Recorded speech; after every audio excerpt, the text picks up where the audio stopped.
ভাবিও নেই। আপনি আজকে যে গল্পটা এখানে বলতে এসছেন সেই ধরনের গল্প তুমি প্রচার করেছি বহুত, তারপরেও গল্পগুলো শুনে এই ভুলটা আসলে নিজের জীবনে কেন হলো? আমি এটা বুঝতে পারিনি যে আমার জীবনে এরকম একটা অ্যাক্সিডেন্ট হয়ে যাবে। ঠিক আছে, শুনি আমরা একেবারে ছোটবেলা থেকে যেখান থেকে আপনি বলতে চান, বলুন প্লিজ। আমি আমার বাড়ি থেকে বলতে চাই। জি। যখন ক্লাস 4-এ পড়ি, আমি ক্লাস 2005 এটা, তখন পরীক্ষা দিই, ফাইনাল পরীক্ষা। তো পড়ালেখা মন তেমন একটা বসতো না, তো ফ্যামিলির দিকেও খুব দুর্বল ছিলাম। তারপরে আমার একটা ফ্রেন্ড ছিল সাথে, ও আমার মতো এরকমই লেখাপড়া করতে চাইতো না। তো আমি তো ঢাকা চিনতাম না তখন কী করলাম, পলায়া ঢাকায় এসে বললাম লঞ্চে আসলাম, সদরঘাট নামলাম, ধোলাই খেলাম। আমার চাচা চাচিরা থাকে, ধোলাই খেলাম চিনি না, এখন যাবো কীভাবে? মানুষ সেদিকে ভাই দোলাই খেল যাবে কীভাবে? তো রাস্তা দেখায়, তো টাকা ছিল না যে যাবো দোলাই খেল। তার আগে আমি একটু পজ দিচ্ছি, আপনার ফ্যামিলি সম্পর্কে একটু আমাকে বলেন, আপনার পরিবার সম্পর্কে। আব্বা আম্মু, আমরা 2 ভাই 1 বোন, আমি বড়, বোন বিয়ে হয়ে গেছে। জি। আর ছোট ভাই। তো বাবা কি করতো? কৃষক ছিল, গ্রামের কৃষক।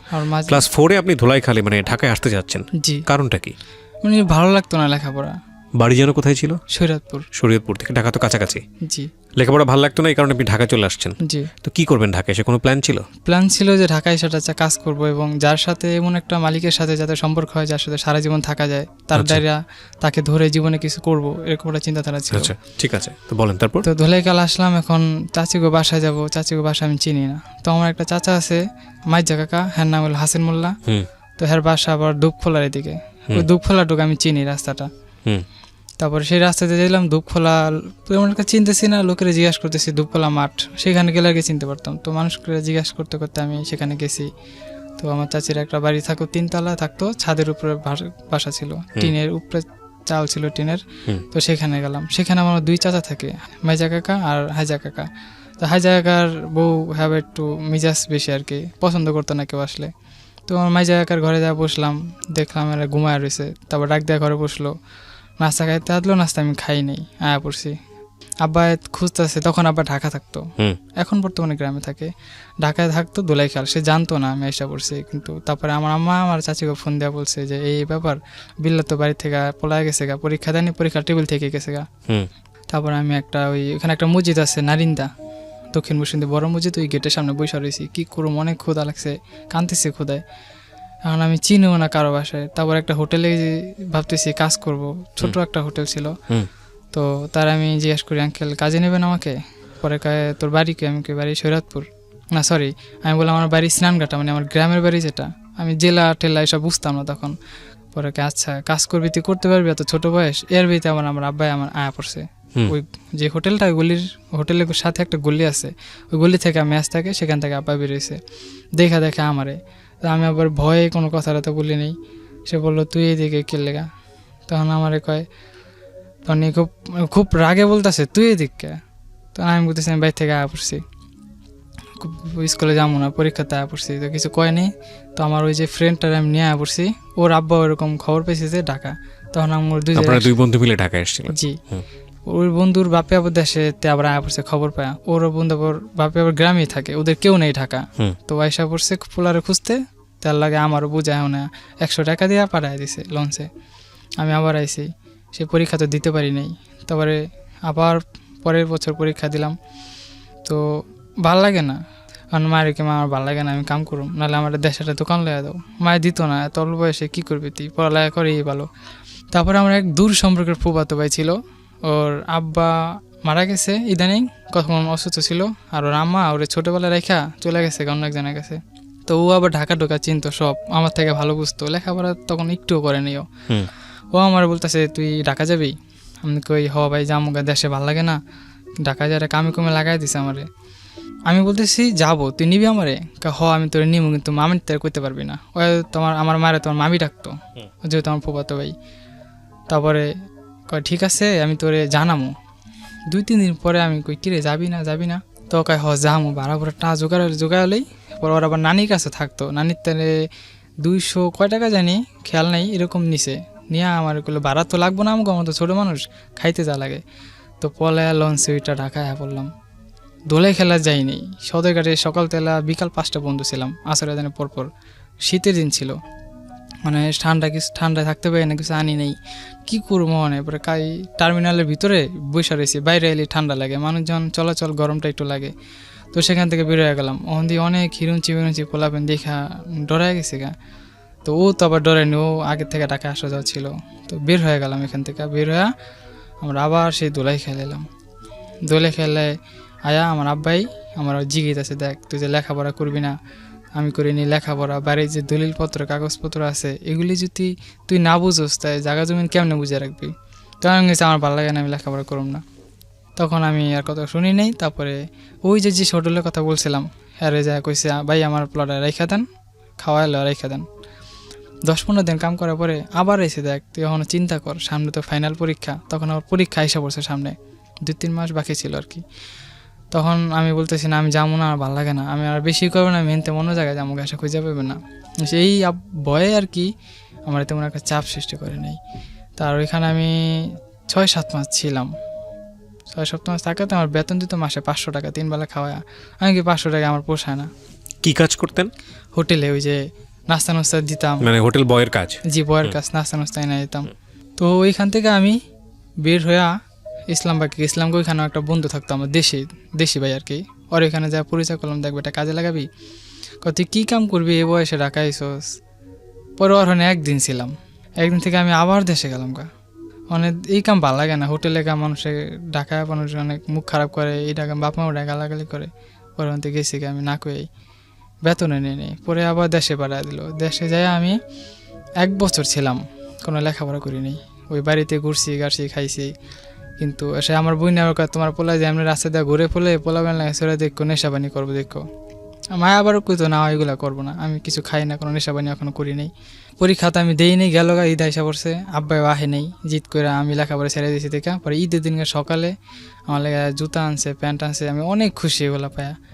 একটা প্যান্ট কিনা দিয়েছিল, প্যান্টটা একেবারেই কম দামি ছিল, যে বইলে ঘোছায়া যেত গা, একদম খুব নর্মাল প্যান্ট ছিল। আমি বললাম এই প্যান্টটা আমি হিন্দুম না, অন্য প্যান্ট বানাই দিতে হবো। তখন একটা মিথ্যা সান্ত্বনা দিল, আমি বুঝতে পারছি এটা কয় আমি দিতে পরে আবার ভালোটা বানাই দিব না, আপাতত ঈদটা পার করো। আচ্ছা পিনলাম। তখন আমি কই আমি একটা ভালো প্যান্ট চাইলাম, কিনা দিলেন না। এর লেগে আমি ঢাকা থাকতে চাইছিলাম, নিজেরটা নিজে যা লাগে নিজের সব চাহিদা পূরণ করতাম। তারপরে আইলাম ঢাকায়। ঢাকায় এসে আমার এক দূর সম্পর্কের চাস্তো ভাই, ওর নাম হচ্ছে রিপন, আমার আব্বার ফুয়াতো ভাই লাগে ওর বাপে, ওই রিস্তায় আমার আবার চাস্তো ভাই লাগে। ওর এখানে ইসলামবাগ গেলাম। মাশরুমের বোতল আছে না, ছোট কালো বোতল মাশরুমের, ওই বোতলের কারখানা আমার কাজে লাগাইলো 2500 টাকা বেতনে। 2 বেলা খাওয়াইবো, সকালে আলু ভাত ডাল খাওয়াইবো। ওইখানে 1 মাস 10-12 দিন করছিলাম, বেতন দিব এই মুহূর্তেই মালিকের পোলার লাগে আমার লাগে একটু ক্যাচাল হয়েছে, যে মানে একটু ভাব দেখাইতে বেশি, চুল টুল বড় ছিল তো, ওরা আবার দেখা যেত শিল্পী ইমন খানের মতো। আমি বলতাম ভাই আপনার অনেক ভালো লাগে, অনেক সুন্দর চেহারা আপনি, এখন এমন একটা থাপ্পড় দিছে। তখন আমি কাচের বোতল দেওয়ার মাথা হইতে বাইরে মেরে মেয়া পড়ছি। এর ভিতেই আমার আবার শখ ছিল আমি অভিনয় করবো আর কি, খুব শখ ছিল স্কুল থেকে অভিনয় করবো, ডান্স করব। তো আমার আরেকটা ফুয়াতো ভাই আছে, ওর আব্বা আবার মারা গেছে। ওরা আমি জিজ্ঞাসা করতেছি, দেখ আমার অনেক শখ, আমি কি করুম, আমার অভিনয় করতে মন চাইতেছে, আমি কই পাবো এইগুলা। ওর সাথে এই কথা বললা চলে গেছে গা। তো ওই বেতন আনতে যাবো, আমার ভয় লাগে বেতন আনতে যেতে। আমার চাষতে বাড়ি কই, রিপন ভাই আমার বেতনটা কি দিব? তুই মহাজন মহাজন দিতেও পারে। মহাজনের আমি ফোন দিছি, সালাম দিয়ে করলাম ভাই এই ব্যাপার, আমার বেতনটা কি দিবেন, খুব দরকার। কয় তুই তাই 15 তারিখের পরে আয়। ওই বেতনটা আনতে গেলাম, বেতনটা এনে নিয়ে আয়া পড়লাম। তারপরে আমার ওই ফুয়াতো ভাই আছে, ওরে বললাম আমি অভিনয় করুম, কি করে করুম, একটা সাইজ হাইট পাইছি, 1000 টাকা লাগবে ফর্ম ফিল আপ করতে। তো ওরা আমি বলতেছি আমার একটা স্যার আছে, হ্যাঁ তো 1000 টাকা লইয়া তোরে দিতে পারো আমি। তো এই স্যারের কাছে গেলাম, হ্যাঁ একটা মুদির দোকান ছিল, এই মুদির দোকান আমার কাজ দিলে আর বুঝাই বললাম স্যার এই ব্যাপার, ঠিক আছে তোমার আমি 1000 টাকা দেবো। তার আবার একটা মেয়ে আছে কিন্তু ছেলে নেই। আচ্ছা। ও আমার বলতো তোমার আমার ভালো লাগছে, তুমি খুব সুন্দর, তুমি আমার ছেলের মতো থাকো, অন্য জায়গায় কাজ করলো তো আজীবন থাকতা, তো আমার কাছেই থাকো ছেলে হিসাবে। বিষয়টা মেনে নিতে পারতাম না। দেখেন স্যার আমার তো বাপ মা আছে, আপনার কাছে আমি কীভাবে থাকি, মহাজন হিসাবে থাকো। আচ্ছা ঠিক আছে। তার একটা মেয়ে আছে, তার বাড়িতে আমি আসা যাওয়া করতাম, তার ওয়াইফ এটা পছন্দ করতো না, একটা সে মেয়ে শিয়া নামে 12-13 বছর মেয়ে, তো বড়ই একটা। আপনার বয়স তখন কত? তখন আমার বয়স আনুমানিক 13-14 সর্বোচ্চ। আচ্ছা, ওর চেয়ে 1-2 বছর বড়? হ্যাঁ এরকমই হবে একটা। ওকে। ওই মেয়েটার সাথে আবার দুষ্টামি হাসলাম করতাম, তো একরকম না ওই মেয়ের সাথে আমার একটা প্রেম হয়ে যায়। ও বুঝতো না আমি ইমোশনাল, আমার সাথে গেলে কথা কইতো মেয়েটা। কয় ওর আবার আমার রাসেল লোকে ডাকতো, ওই স্যারে আমার নাম দিছে রাসেল। কয় বিল্লার নামটা ভালো লাগে না, আমি তোমার রাসেল কমু। আচ্ছা স্যার রাসেল বলেন। তো বলে রাসেল তোমার আমার অনেক ভালো লাগে। আমি কই দেখো তুমি ছোটো মানুষ, আর তোমার আম্মু যে বেজাত আমার খায়া লেবো, না আমরা জানবো না, তোমার লাগে আমি কথা কমনে। হ্যার বাসায় 2টা ঘর ছিল, একটা ঘর আবার আমাকে দিছিল, সেই ঘরে আমি থাকতাম। ও আবার রাতে এসে আমার সাথে গল্প করতো, কিন্তু ওর আম্মু এটা পছন্দ করতো না, অনেক শাসন পালন করতো, আর আমারও অনেক গালাগালি করতো নোংরা নোংরা বাসায়। তারপরে আমি কী করবো, আমি বলছি স্যার আমি জামুকে এখানে আমি থাকুম না, আমি আমার চাকরিটা না বলে দেন, আমি অন্য জায়গায় চলে যাব। তা কয় অনেক কান্দাকারি করতো, মানে বুঝতে পারলাম না আমি কেন যে এত কাঁদতো, আমি সব কিছুই বুঝতে পারতাম না, অনেক অজরে কাঁদতো। আমি বললাম স্যার আপনি কান্দেন কেন, পুরুষ মানুষে এইভাবে কেন কান্দাকারি করেন? আমি তারে বুঝাইতাম চোখের পানি। আপনার স্যার আপনার জন্য কাঁদতো? জি, আমি তার কাছে চলে যাব দেখে। আচ্ছা। তার কোনো ছেলে সন্তান নেই। ও আচ্ছা আচ্ছা। একটা মেয়ে শুধু, কিন্তু তার ছেলে, তাই একটু বলে নেই এখানে, তার ওয়াইফ ওষুধ খেতে খেতে মানে শুনছি মানুষের মুখে নার জ্বালায় ফেলেছে, সন্তান এতে হবে না। ওই ক্ষেত্রে আমার এটা খুলেই বলছে দেখো লজ্জার কিছু নাই, এই ব্যাপার যার জন্য তোমার আমি ছেলে হিসেবে রাখতে চাই। আমার মাল লাগে, মাল করলাম মা দেখো এই ব্যাপার কয় থাক সমস্যা কি, পড়ালেখা তো করলেই না, চাকরি করে খায় এক জায়গায়। এই বিষয়টা না আমার মায়ে যখন একটু সাপোর্ট দিল, আব্বার লাগে তেমন একটা শেয়ার করতো না, আমার আব্বার লাগে আমার কথা কখনোই বলতো না। তো আর বললাম আচ্ছা ঠিক আছে স্যার আমি যান থাকুম। মানে হ্যাঁ আমাকে তো বিশ্বাস করে না আমি যে থাকুম। পরে হ্যাঁ বাপ মা যে কবরস্থানে মরে গেছে, যেখানে দাপন দিচ্ছে ওইখানে গেছে, কবরের মাটি ছোঁয়ায়, কবরের তুমি মাটি ছোও।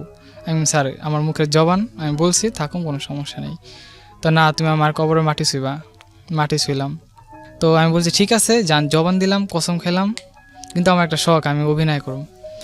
এখনকার ঠিক আছে তোমার আমি অভিনয় দিম, তোর সব চাহিদা আমি পূরণ করুম। তারপরে এর একটা ছাত্র ছিল নাম বাপ্পি সাহেব, নাম ডান্স মাস্টার, অভিনয় করে, এর সাথে আমার একাডেমিতে ভর্তি করাইলো, কোনো টাকা পয়সা লাগে নাই। আর এই থিয়েটার নাম ছিল গ্রামীণ থিয়েটার, আর ডিরেক্টরের নাম ছিল হাসান মহরতি, পুরান ঢাকা লালকুঠি। ওইখানে তার আমার রেসেল নিত, মানে খুব লজ্জা পাইতাম, অনেক মেয়ে না কি হাসাহাসি করে, আমি খুব শরম পাইছি। আমিও গেছিলাম খুব ফিট ফাটায়, অনেক স্মার্ট হয়ে গেছিলাম। তারা নাম দিল প্রিন্স, তোমার নাম প্রিন্স। আমি কি আমার নাম তো রাসেল, না রাসেল নামটা চলবে না, এখানে প্রিন্স নামটা দেবো তোমাকে, তুমি সবার ছোট আছো, তোমাকে সবাই আদর করে এই নামে ডাকবে। আমি জি স্যার।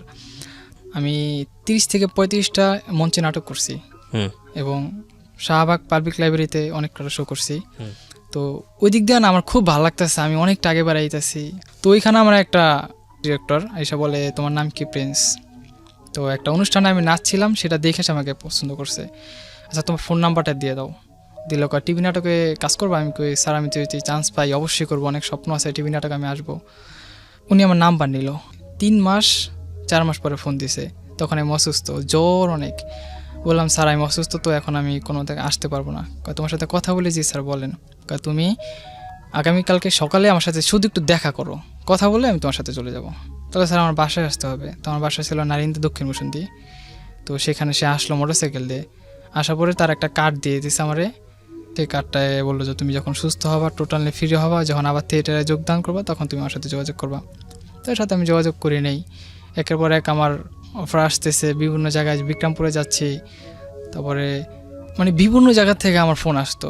তখন আমি বলতেছি না আমি এখন করতেছি না, আমি আর পড়ালেখা করতেছি। তখন আমি উন্মুক্ত বিশ্ববিদ্যালয়ে ভর্তি হয়ে গেছি। এই লাইনে ঢোকার পরে দেখতেছি এখানে লেখাপড়া ছাড়া কোনো দাম নেই।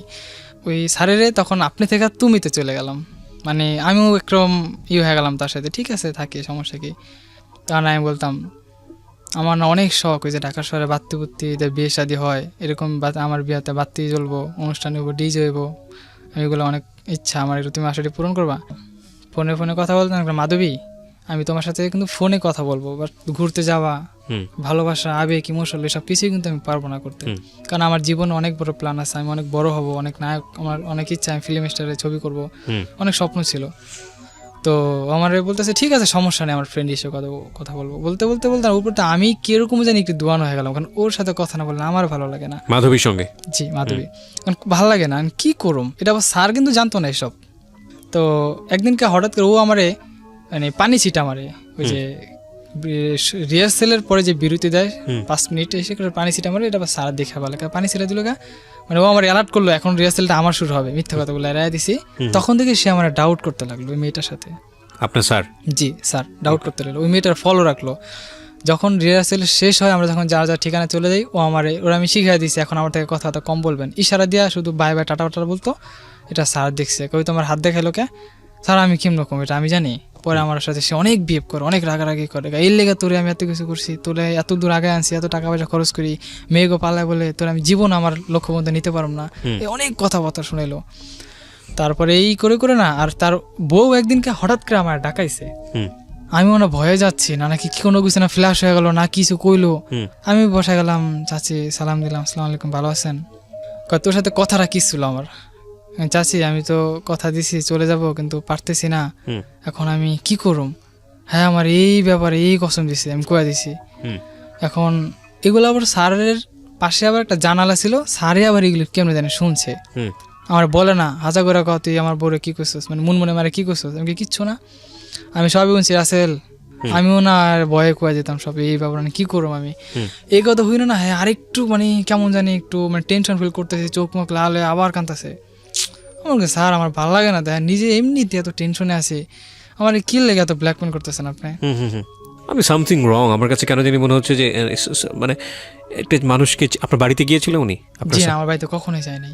অদ্ভুত, মানে কেন করবে আপনাকে? মানে আমি স্যার ওনার যদি আলাদা কোনো ইন্টেনশন না থাকে, আপনার প্রতি যদি কোনো ইন্টারেস্ট না থাকে, অবশ্যই কিছু মানুষ থাকতে পারে হয়তো বা এরকম, আমি জানি না। আমি বলতে খুব আজগুবি মনে হচ্ছে বিষয়টা। হ্যাঁ এই যে আজগুবি না বলতেছি, এই জিনিসটা না আমিও কখনো বুঝতাম না। আমি বলতে দিত সে কোনো তো এমন পর্যন্ত হয়ে গেছে যে সে তার বাড়ির অর্ধেক জায়গা জমি আমার নামে লেখা দিয়ে দেবো, এটাও কিন্তু কমপ্লিট হয়ে গেছে। চেয়ারম্যানের কাগজপত্র দেওয়া হয়ে গেছে, আমার জন্মদিন ছবি, আমার বাড়ির ঠিকানা সব দেওয়া হয়ে গেছে। আমি যদি মইরাও যাই, আমি দিস ইজ কোয়াইট অ্যাবসার্ড লাগছে আমার কাছে। কেন করবে? আপনার কাছে কখনো সন্দেহ হতো না? প্রশ্ন করতাম তার আমি, স্যার কি লাগে আপনি এগুলো দেন, আপনি মরে গেলে তেমন চলে যেতে হইব। যখন আমি মরে যাবো হাসপাতালে বেডিং এ থাকুম, অন্তত আমার ছেলে এসে আমার পাশে থেকে এক গ্লাস একটু পানি তো খাওয়াবি আমারে, আর কিছু চাই না। ভাই সে মরে যায়। কি কোনো ছেলে ছিল যে ছেলেটা মারা গিয়েছিল? না না, তার কোনো ছেলে ছিল না। পৃথিবীতে সব ইকুয়েশন লজিক দিয়ে হয় না আর কি। যাই হোক, হ্যাঁ বলেন। তারপরে আর একটা ভাবি আছে, তার বড় ভাই নাম বাবলু, তার বড় ভাইয়ের বউ হইলে মাউরা, পাকিস্তানি মেয়ে আর কি, প্রেম করে বিয়ে করা। তার এখানে আমি গেলাম, মোস্তফা ভাই এটা কে? আমার ছেলে। কার বাসায়? ওই যে তার বড় ভাই বাবলু, যার ভাবি পাকিস্তানি। ওনার সঙ্গে পরিচয় কিভাবে আপনার? পাকিস্তানি, স্যারের ভাবি ছিল। স্যারের ভাবি, বড় ভাইয়ের বউ পাকিস্তানি, পাশের বাসায় ভাড়া থাকতো। তো তার একটা মেয়ে ছিল শোভা, ওই মেয়ের সাথে আমার আর ভালো ট্রাম, খুব খাতির ফ্রেন্ড, তার থেকেও বেশি ক্লোজ ছিল। কিন্তু ওই বাড়িতে ঢোকার পরে দেখি ওই মেয়ে শোভা এই বাড়ির মেয়ে, মানে আমার স্যারের ভাতিজি। ওকে, কিন্তু পরিচয় কিন্তু অনেক আগের থেকে। আরে শোভা আপু তুমি এখানে, রাসেল তুই এখানে, এই ব্যাপার। আমি তো স্যারের সাথে পরিচয় দিলাম, বড় গেল ও আচ্ছা সেটা আমার বাসা, এটা আমার আম্মু, ওরা দুই ভাই ছিল আর এক বোন। তো ওর সাথে আর একটা মেয়ে আসলো, ওই মেয়েটা সিঁড়ির কোঠা দাঁড়ায় আসছিল। আমি নিচ থেকে উপরে উঠছি একবার, আবার নামে গেছি, নামানোর সময় মেয়েটা দেখে দাঁড়া গেছি। মানে গায়ের রং সুন্দর, আমার অনেক ভালো লাগছে, মানে লজ্জা কথা বলতে পারতেছি না। মানে আমার টার্গেট যদি সবার বাসায় আইসা থাকে তাইলে কথা বললাম, নাহলে আমি বললাম না। আবার উঠলাম, জিজ্ঞেস করলাম আপু আপনি কোথায় আসছেন? কয় এই শোভা আন্টিকে বাসায়। এই শোভা? ও আচ্ছা আচ্ছা, আপনার নাম কি? আমার নাম নিশু। তারপরে আমি বললাম আপনি কি করেন? কয় আমি এমনি কিছু করি না, আমি ওর সাথে পার্লারে কাজ করি। পড়াশোনা করেনি? কয় না, পড়াশোনা 7 পর্যন্ত পড়ছিলাম, পরে আর পড়াশোনা করি নেই, মাথায় ঢুকে না। তো আমার নিজের যে ভালো লেগে আছে এটা আমি বলতে পারতেছি না। আমি কি আপনি, আচ্ছা আপনার না আমার আসলে ভালো লাগছে, নিজের জন্য না আমার ভাইয়ের জন্য, এভাবে বলছি, আমার ভাইয়ের জন্য আপনার অনেক ভালো লাগছে।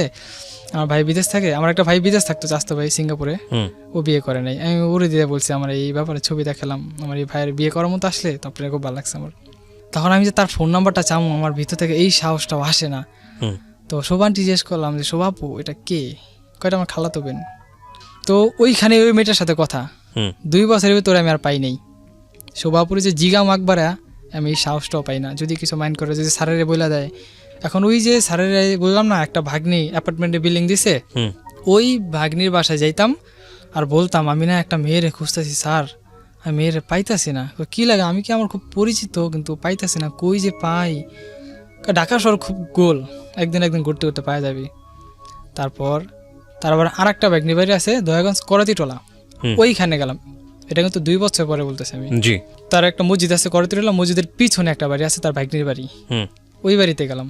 এখন তো নিজের বাড়িতে যাই দেখি একটা মেয়ে বৈশা রয়েছে, যে মাথা চাইতেছে তার আর একটা মেয়ে, যে মেয়েটা মাথা চাইতেছে ওই মেয়েটা খুব সুন্দর। আমি তাকায় রয়েছি, এক সাইড দেখতেছি, পরে ঘুরে দাঁড়ালাম, আমি দেখে পুরো খিস খেয়ে পড়েছি, এই সেই মেয়ে। তার আমি জিজ্ঞাসা করলাম কোনো কিছু, মানে ভয় পেতেছে, বাড়িতে অনেক মহিলা। আমি একটা জিজ্ঞাসা করলাম কথা, হঠাৎ কে না কি মনে করে। তার যে ভাগ্নি বাসা গেছে সে ভাগ্নির নাম ছিল রোহি। কয় রোহি খালা এদিকে আনতো, ওটা এটা নিশো না? কহ স্যারের ভাগ্নির পোলা, মানে স্যারের নাতি লাগে, সে ফালার নাম, ওর সাথে বিয়ে হয়েছে। হই না ব্যাপারটা খুব লাগলো।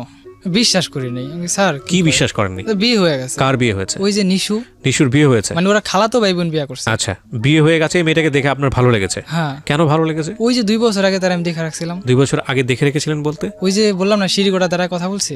ও, তখন আপনার ওই এক মেয়ে। ধরনের ভালো লাগা তৈরি হয়েছিল? হ্যাঁ, তখন থেকে তারা মনে মনে খুঁজতাছি, আচ্ছা। পাচ্ছি না। আচ্ছা, 2 বছর পরে দেখা, কিন্তু পেলেন বিয়ে, বিবাহিত হিসেবে। আর বিশ্বাস নেই, আমার হাইসা হাইসা করে। এবং সে আপনার স্যারের আত্মীয়? স্যারের আত্মীয়। ওকে। তার আপন ভাগ্নির মেয়ে, ওইটাও আপন ভাগ্নির মেয়ে, ওইটাও আপন ভাগ্নির ছেলে। আর বিয়ে হয়েছে খালাতো ভাই বোন। খালাতো ভাই বোন, কিন্তু সেটা আমি জানি না, হাইসা হাইসা কয়। হুম। ওর রাস্তায় স্যারের যে গেলাম, স্যার সত্যি? কয় না, কি রে ঠাট্টা, বিয়ে হইলে আমি শুনতাম না। হুম। এই মনে একটু শান্তি পেলাম। হুম। তারপরে এর মধ্যে আমার এই নাটকের এটা কিন্তু আস্তে আস্তে স্লো হয়ে যেতেছে, এই মানসিক প্রেশারে, টেনশনে।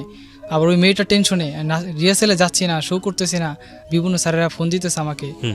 তারপরে এখন ওই মেয়েটার আসলে না আমার ঘুমায় না, মানে রাতে ঘুমায় না, কি করুম? রাত বেলা হয়েছে চিঠি লিখতে থাকি, চিঠি লিখি, তার ফোন নাম্বার নাই যে মোবাইলে মেসেজ করুম। তারপরে আমি একদিন তার কাছ থেকে পোলাও খেতেছিলাম। স্যার আমি আজকে পোলাও খাইবেন? আচ্ছা খাওয়া মনে। তো তা আমার হাতে নিয়ে আমার হাতে ধরিয়া তার ওই ভাগ্নির বাসায় গেল, ওই যে নিশু, প্রথম যে বাড়িতে ঢুকলাম। তো সে বাড়িতে ঢুকলাম, আমি বাইরে খাড়া রয়েছি, কি বাবা আসো তুমি। তারপরে দেখি ওই নিশু ঘরে বসে রয়েছে। আমি বললাম এটা মনে মনে কি সেই মেয়ে তো এটা। তো পরিচয় করে হলো, এটা আমার মেয়ে, ওর নাম নিশু, আর ওটা আমার ভাগ্নি শামসুন নাহার, আর এটা আমার ছেলে। পরিচয় করে দিল সবার। তো ওই মেয়ে সম্পর্কে এখন আমার ভাগ্নি হয়ে যায়, যেহেতু তার আমি বাপ ডাকি, তাই তার মেয়ের মা তো আমার বই নেওয়া যায়। তখন আমি কি করবো, দুধ মনে ভাবি আপন তো আর না, ওই বই না একটা। পরে আমি জিজ্ঞাসা করলাম আপনার নাম কি? নিশু। আপনি আমার চিনছেন? আমি কে? কয় আপনার আমার চিনা লাগে, দেখুন তো কোথাও দেখছেন কিনা। নারিন্দা দেখছেন? হ নারিন্দা, সৌভাগ্য ভাই। হ্যাঁ আপনার ও কয় আপনার আমি অনেক খুঁজছিলাম, পাই নাই। তারপরে আস্তে আস্তে মানে কথা বললাম, তার সাথে একটু ফ্রি হওয়ার চেষ্টা করলাম। তো আর আমি জিজ্ঞাসা করতাম আপনি ফোন ইউজ করেন? হ্যাঁ করি। তো নাম্বারটা চাইলাম, দেয়নি আমারে। তো ওর ছোট বোনের পটায় ওটাকে, আপু তোমার বোনের নাম্বারটা দিবা? পরে নাম্বারটা দিছে আমার, মানে নিশুর ছোট বোন রে? ছোট বোন তুলি। ও আমার নাম্বারটা দিচ্ছে, রাসেল ভাই নাম্বারটা দিচ্ছে আমার, কইবেন না তো আমার মাইলে মারবো। এই নাম্বার পাইয়া তো আমি অনেক খুশি, কি করুম, রাত্রে ঘুমাই না। স্যারে তো একেবারে নাক টেনে ঘুমাইতেছে, আমি তো ঘুমাই না। শীতের রাত, ফুকলোটে বয়া মেসেজ লিখতেছি আর মেসেজ পাঠাইতেছি। ও আমার রিপ্লাই দেয়, কে আপনি? আমি বললাম আপনার ফ্রেন্ড। নাম কই না, পরিচয় দিই না। পরে এইভাবে রং নাম্বার হিসেবে আমি প্রায় 27 দিন কথা কই তার সাথে কয় আপনি যদি পরিচয় না দেন তা আমি আপনার নাম্বারের মেসেজ থেকে ব্ল্যাকলিস্টে ফেলা দিই। তারপরে পরিচয় দিলাম, আমি রাসেল, আপনাকে বাসায় আসছিলাম, চিনছেন? কোনটা রাসেল? ওই যে আপনার নানার সাথে আমি আসছিলাম। তো পরের দিনকে সকালে আমি ওকে বাসার সামনে দাঁড়া রয়েছি, মানে খুব মানে বাসার সামনে, তো ঘুম থেকে উঠে পড়ছি। কারণ আমি ওরে দেখার জন্য মানে কেমন জানি বিকুল গেছি গা। তো আমার ও নাস্তা নিতে বেরোয়েছে, আবার আমার দিকে আপনি দিকে আমি আইলাম ওই একটু আপনার সাথে একটু দেখা করতে। তো রাস্তা দিয়ে 2টা কথা গেলাম, নাস্তা খাইছেন? না খাইনি। ওর তো দেখতে আসে নাস্তা নিতে এসে, পরে নাস্তা না চলে গেল। ফোনে কথাটা বললাম, ও বলে দেখেন আপনি কেন কথা বলতেছেন, কেন ফোন দিতেছেন, আমি কিছু বুঝতেছি না, আমার মায়ের জানতে পারলে সমস্যা হবো। আমি কই আপনি বুঝেন না, আপনার আমার খুব ভালো লাগছে, আপনার আমি ভালোবাসি। কয় 1 সপ্তাহে না, ও কয় 3 দিনে প্রেম হয় না। আমি 3 দিন করতে আপনার লাগে প্রায় 10-15 দিন যাবত আমি কথা বলতেছি। কয় ঠিক আছে, এরকম সবাই কয়, কয়া সরল সোজা মায়া করে ডজ দেওয়া জায়গা।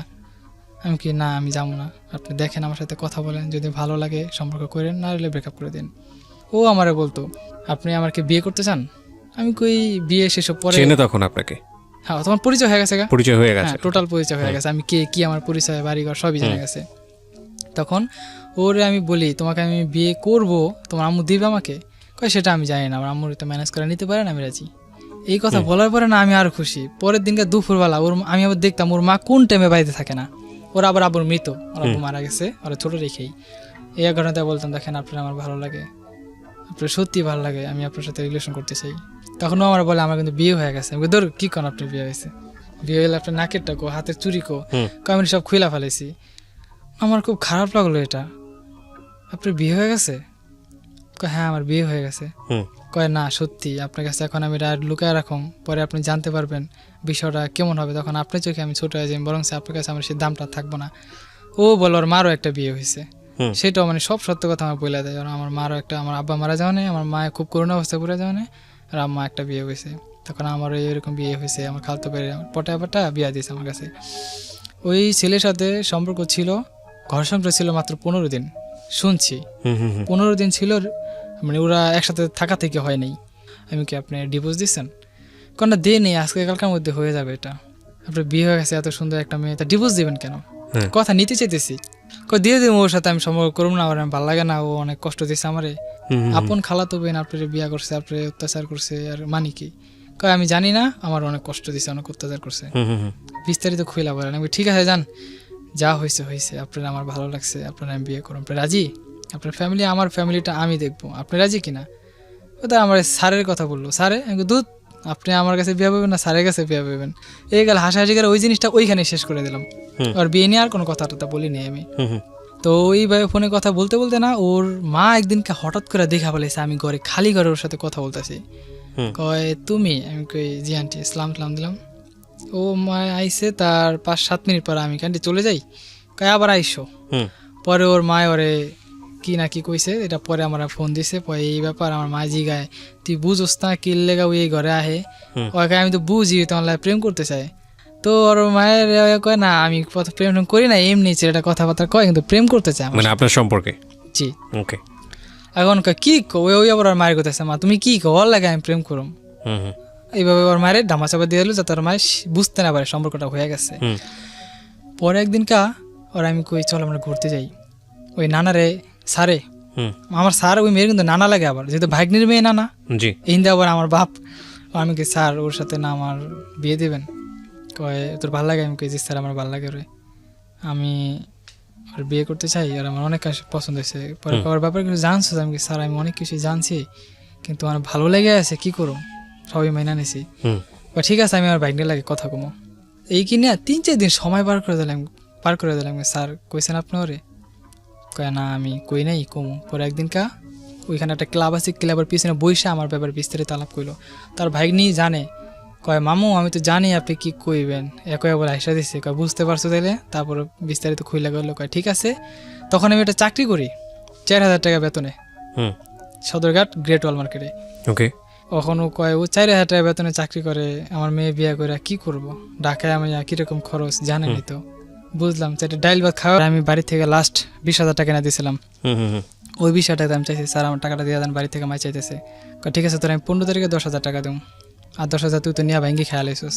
আচ্ছা ঠিক আছে, সেই 10,000 দিব। আর আমি বলছি দেখো চল আমরা ভাইগা জায়গা, তুমি যদি পারো কিছু নিও, না পারলে নাই, কিন্তু তুমি শুধু পড়ার জন্য 1-2 পিস 3 পিস নিয়ে নিও। কই যাবা? আমার খালাতো বোন আছে, ও দিনাজপুরে থাকে, আমার আপন খালাতো বোন, তার সাথে যোগাযোগ করে চলে যাব। সেখানে যা কদিন থেকে একটা ওইখানে যা বিয়ে করে একটা কাজের একটা কর্ম তৈরি করে তারপর আমরা ঢাকায় আসুম। সে এক পর্যায়ে রাজি হয় না, না আমি যাবো না, আমি যাইতে পারবো না, আমার মায়ের থুয়ে, আমার মায় আমার অনেক ভালোবাসে, আমার মায় অনেক কষ্ট পাইবো, তাই এখন কি করবা, তাই আমাকে বাদ দিয়ে দাও। কোনা আমি আপনারও ছাড়তে পারবো না, নিশু বলে। তো আমার বুঝেলো, দেখেন ধৈর্য ধরেন, দেখে কি হয়। আমি আবার মাথাটা নিটোল করে ভাবলাম, দেখি কোন কৃপানি কমিন যায়। তারপরে তার বাসায় টোটালি আবার আসা যাওয়া শুরু হয়ে গেল। তার মা হঠাৎ করে কিভাবে জানি ঠান্ডা হয়ে গেল। পরে শুনছি যে আমার স্যারে তারে বুঝায় বাজায় রাজি করেছে যে আমার সাথে বিয়ে দেবো ফাইনাল। তখন তার ডিভোর্সটা, তারপরে আমার স্যারে তার ওই ভাগ্নির বাসায় গেছিল, যেই ছেলের সাথে ওর বিয়ে হয়েছিল, যেখানে গেছিল এখান থেকে শোনাশুনি হইতেছে, যদি কোনো রকম শুনি তাহলে ওখানে আমি একটা মামলা দিয়ে দেবো। এটা আবার আমার স্যারে বাপ হ্যাঁ আবার হ্যাঁ ভাগ্নিরে কইছে, নিশুর আম্মারে, কয় মামা আপনি ভাইবেন না আমি এত কাঁচা কাম করুম, আমি করলে পাকাই করুম। এমন পর্যায়ে এরপর আগে এক জায়গায় ভাড়া ছিলাম, ভাড়াটা ছাইরা ওগো বাড়ির পাশে আয় পড়লাম ভাড়া। তখন ওর মায় আমার সাথে আর আমার স্যারের সম্পর্কের ভিতরে এমন একটা ফাটল ধরাই দিল, মানে তারও আমি দেখতে পাই না, সেও আমার দেখতে পারে না। তারা আমি একরকম গালাগালি বন্ধ করছি, হাত দিয়ে ধাক্কা পর্যন্ত দিছি, এই নিশুরে গালাগালি করতে দেখা। আমি ওরে কইতাম তুমি মারে গালেও কে লেগা, আমি ওরে বিয়ে করব, তুমি ঠেকা রাখতে পারবা, আমি ওরে বিয়ে করব, আমি তোমার লাগে কথা কো না, তুমি তোমার মতো যাও গা। তো হ্যাঁ আবার আর এক বাইক নিয়ে ফোন দিচ্ছে, দেখ এই ব্যাপার, তুই আরে খাওয়াস লস পিন্দোস, তোরে ধাক্কা দিল কি মনে করা, তা বাদ দেওয়া দে, ছাড়ে রেখে দেওয়া দে। পরে হ্যাঁ কিছু কয়নি, হ্যাঁ ফোন কাইটা নিজে নেমে গেছে, আমি ঘরে ব্যাগেট লাগা চুপ পেয়ে কাটতেছি, কি করুম। আমার তো আর কোনো কিছু সহ্য হইতেছে না, মনের ভিতরে অনেক অস্থিরতা উঠে আছে গা, জিনিসটা এত কিছু হয়ে গেল গা। তারপরে ওর লাগে যোগাযোগ করতে পারতেছি না, আমার ফোনটা নিয়ে ভেঙে লাইছে ছাড়ে নিয়ে, যোগাযোগ করতে পারছি না, তো ফোনই নেই, এখন আমি কি করুম। পরে এই স্যারের যখন আর বাসায় গেল একদিন আর মাইয়ারে দেখতে গেছে, অনেক দিন ধরে বাড়িতে যায় না, তো এর ভিতরেই আমি ওর বাড়ি কেটে যা খাড়াই রয়েছি, নিশুকে বাড়ি কেটে যা খাড়াইছি, নিশুরে দেখিনি পাই, মাঝে মাঝে ও ছাদে আয়, ওই অপেক্ষা আছে দেখিনি, আয় পরে দেখছে আমারে, পরে আমি আমার তো ফোন নাই, কিভাবে তোমার সাথে আমি যোগাযোগ করবো পারতেছি না, মানে কান্দে কান্দে করতেছি, রাস্তার হইতে মানুষ আমার দিকে তাকায় রয়েছে, আমি কান্দাছি ওর দিকে তাকায়। পরে আমার আরেকজন ছেলে ডাক দেখা, এই তুমি কান্দো কে, আমি কি এমনি। তারপর ওই অগো বাসায় গেলাম, মানে ওর সাথে মানে আমারে ওরা একটা শর্ত দিল, আমার মেয়ে আমি তোর কাছে বিয়া দেবো, আর মায় কয় ওই আমার মামুর পাশ ছাড়তে হইব, এই চাপটা আমার দিছে, মানে নিশুর মা বলতেছে এটা? নিশুর মা বলতেছে। ওকে। আমার মাথায় কঠিন একটা বাড়ি বললাম, কি আল্লাহ কি কয় এটা, মানে আমি এটা মাইনে নিতে পারতেছি না, আমি তা করে বলতেও পারতেছি না যে আমি এই জবানে এই কমিটমেন্টে তার সাথে আমি জড়িত আছি। তখন আমি দেখেন এর সাথে আমি কঠিন জবান দিছি, আমি কিভাবে আল্লাহ এত একটা বেমানি করি, আল্লাহ নারাজ হয়ে যাবো। কয় তোর আল্লাহ যদি নারাজ হয়ে যায় তো বুঝ যখন জবান দাস নাই যে এরকম সম্পর্ক ছিল যেমন থাকবো কিনা। তখন আমার মনে ভিতরে ডাক দেয় নাই যে স্যারের বউ এই নিশুর মায়ের দিয়ে এই চাপটা দেওয়া হইতেছে আমার। আচ্ছা আচ্ছা, ওকে। তখন স্যারের বলি, দেখেন অনেক কিছু হয়ে গেছে, মান সম্মান অনেক কিছু নষ্ট হয়েছে, আমি আর চাই না মান সম্মান হারাইতে, আপনি চলে যান। এর মধ্যে আবার নিশুর মেয়ে আমার শিখাই দেয়, আমার মেয়ে তোর বিয়া দেবো, যা জবান দিলাম, তুই এক কাম কর, তুই ঘরগুলো ছেড়ে দেশে জাগা, তুই আমার মামুরে ক আমি দেশে যাবো, ঢাকায় আমার থাকতে ভালো লাগে না, তাহলে তোরে আমি, তখন ছিল মাসের 14 তারিখ কি 15 তারিখ এর ভিতর হবে, তুই এই ভাঙ্গা মাস দেশে থাইকা 1 তারিখে তোকে দেশে যাবো আমি, তো বাড়ি ঘর দেখ কামো আর তোরে আমি লই আমু, আইন না আমার ওখানে কদিন থাকবি, তারপর তোর বাপ মানে ঢাকায় আমি তোর বিয়া দেবো, মুস্তফা লাগে থাকলে আমি মেয়া বিয়া দিম না। মানে আপনার স্যারের নাম ছিল মুস্তফা? জি, স্যারের নাম ছিল মুস্তফা। তো আমারে তো মাথায় একটাই ঘুরতেছে, মিশুরে পাইতে হইলে আমার এর লাগে সম্পর্ক বিচ্ছিন্ন করতে হইব, আমার মাথায় একটাই জিনিসে ঘুরতেছে, আমি কি করুম। কিন্তু লাস্টে আমি দেখলাম না, আমি ওর ছাড়া বাঁচুম না, এমন একটা ভিতরে আমার ইতর হয়ে গেল, ওই অন্য মানুষের লাগে আবার বিয়া হইব, অন্য মানুষের লাগে কথা কইব, আমি এটা থাকতে মেনে নিতে পারব না। তো আমি বললাম আমি দেশে যাবো গা, আমি আর ঢাকায় থাকুম না, আমি যদি কোনোদিন দেশেতে ঢাকায় আসি তাহলে আমি আপনার বাড়িতে যাবো, আপনার বাড়িতে আমি চিনি। সেই আশায় সে আমার ছাড়লো, আমি দেশে গেলাম, 10-11 দিন ছিলাম, 12 দিনের দিন আমার আর পরাণ টিকেই না। মিশুর লাগে তো ফোনে আমার কথাবার্তা চলতে আসে এনি টাইম, কিন্তু আর মায় আমার সবসময় কইতো কথা কম কবি, কথা কম কবি। বাড়িতে যাওয়ার পর থেকে আমার মাকে আমাদের একটু পোল্টে পোল্টে ভাব, কথায় বোঝা গেল। আমি মনে মনে ভাবি আমার খেতে দিয়ে হ্যাঁ লাভ কি, মায়া বিয়া না দিলে বুঝলাম লাভ, তো হ্যাঁ থেকে সরে আমার লাভ হইলো কি। এখন আমি কি করু, মিশুরে কই মিশু আমার ভালো লাগে না, আমি পড়ি, কয় ঠিক আছে। তখন 28 তারিখ রাইতেই কথা, 29 তারিখ সকাল লাগে কথা গায়ে আমি পড়ছি, কিন্তু স্যারে জানে না, আর আমি জানাই নি যে আমি ঢাকায় এসে পড়ছি। তো আইসা ওকে বাড়িতে উঠলাম। এরপরে আমার একটা বন্ধু ছিল, বন্ধু কই যেখানে চাকরি করতাম ওইখানে একটা ফ্রেন্ড ছিল আমার, ও হাফিজ ছিল, ওর বাসায় দেখা করতে গেছি। ও আবার স্যারের গোয়া দিয়েছে, স্যার আপনার ছেলে তাই ছিল, আমার ছেলে রাসেল, হ কেউ রইতো দেশে, না না স্যার বিকালে দেখা করে গেছে। আমারে স্যারে ফোন দিয়েছে সন্ধ্যাবার, তুই কই, আমিও মিথ্যা কথা গেছি, আমি তো আমার মাথায় যে নাই ওইন্দা ওই আর কয়া দিতে পারে। এর মধ্যে দেশের থেকে ফোন দিয়ে এর কাছ থেকে খরচের টাকা পয়সা আমি নিতাম, কিন্তু আমার উদ্দেশ্য এত থেকে আমি সম্পর্ক বিচ্ছিন্ন করুম না, এই উদ্দেশ্য। কিন্তু ওর মায়ের জাস্ট বোঝানোর জন্য আমি চলে গেছি। পরে আমার বলে যে তুই সত্যি করে কত রাসেল তুই কই আসস, আমি কি বাজারে, তো কয় তুই তো ঢাকায় আসছিস আজকা। সাথে সাথে আমার মেমোরি থাকে বল, হাই আবদুল্লাহ কয়ে দিছে, কই আমি আয়া পড়ছি, আমি তোমার কই নাই কইতাম, আমি থুতু মুতু হয়ে গেছি কি কুমার। ঘরে যাই করলাম, নিশু দেখো এই ব্যাপার ফ্লাশ হয়ে গেছে, আমি যে ঢাকা আসছি কিভাবে এইভাবেই। আপনি তো বেশি বুঝেন, আপনি কে লেগে ছেলে লাগে দেখা করতে গেছেন, লগে লগে লগে বেঁচতে আইসে, রাস্তা দিয়ে আইতাছে আর ফোনে করতেছে, তোর আমি পাইলে আজকে মাইরালাম। আমি তো ডরে ঘরে একটা ঘরা ছিল বাড়াটিয়া, ঘরে যা পলাইয়া রয়েছি। এবার এই রাস্তায় নিশু আর নিশুর মায় কয় তুই ঘরে যা থাকা দেই কি করে, বিচ্ছায় বুঝে তার পায়নি, বাড়িটা ঘরে তার ঢুকবো না, ওকে ঘরে এই বিচ্ছায় গেছে গা।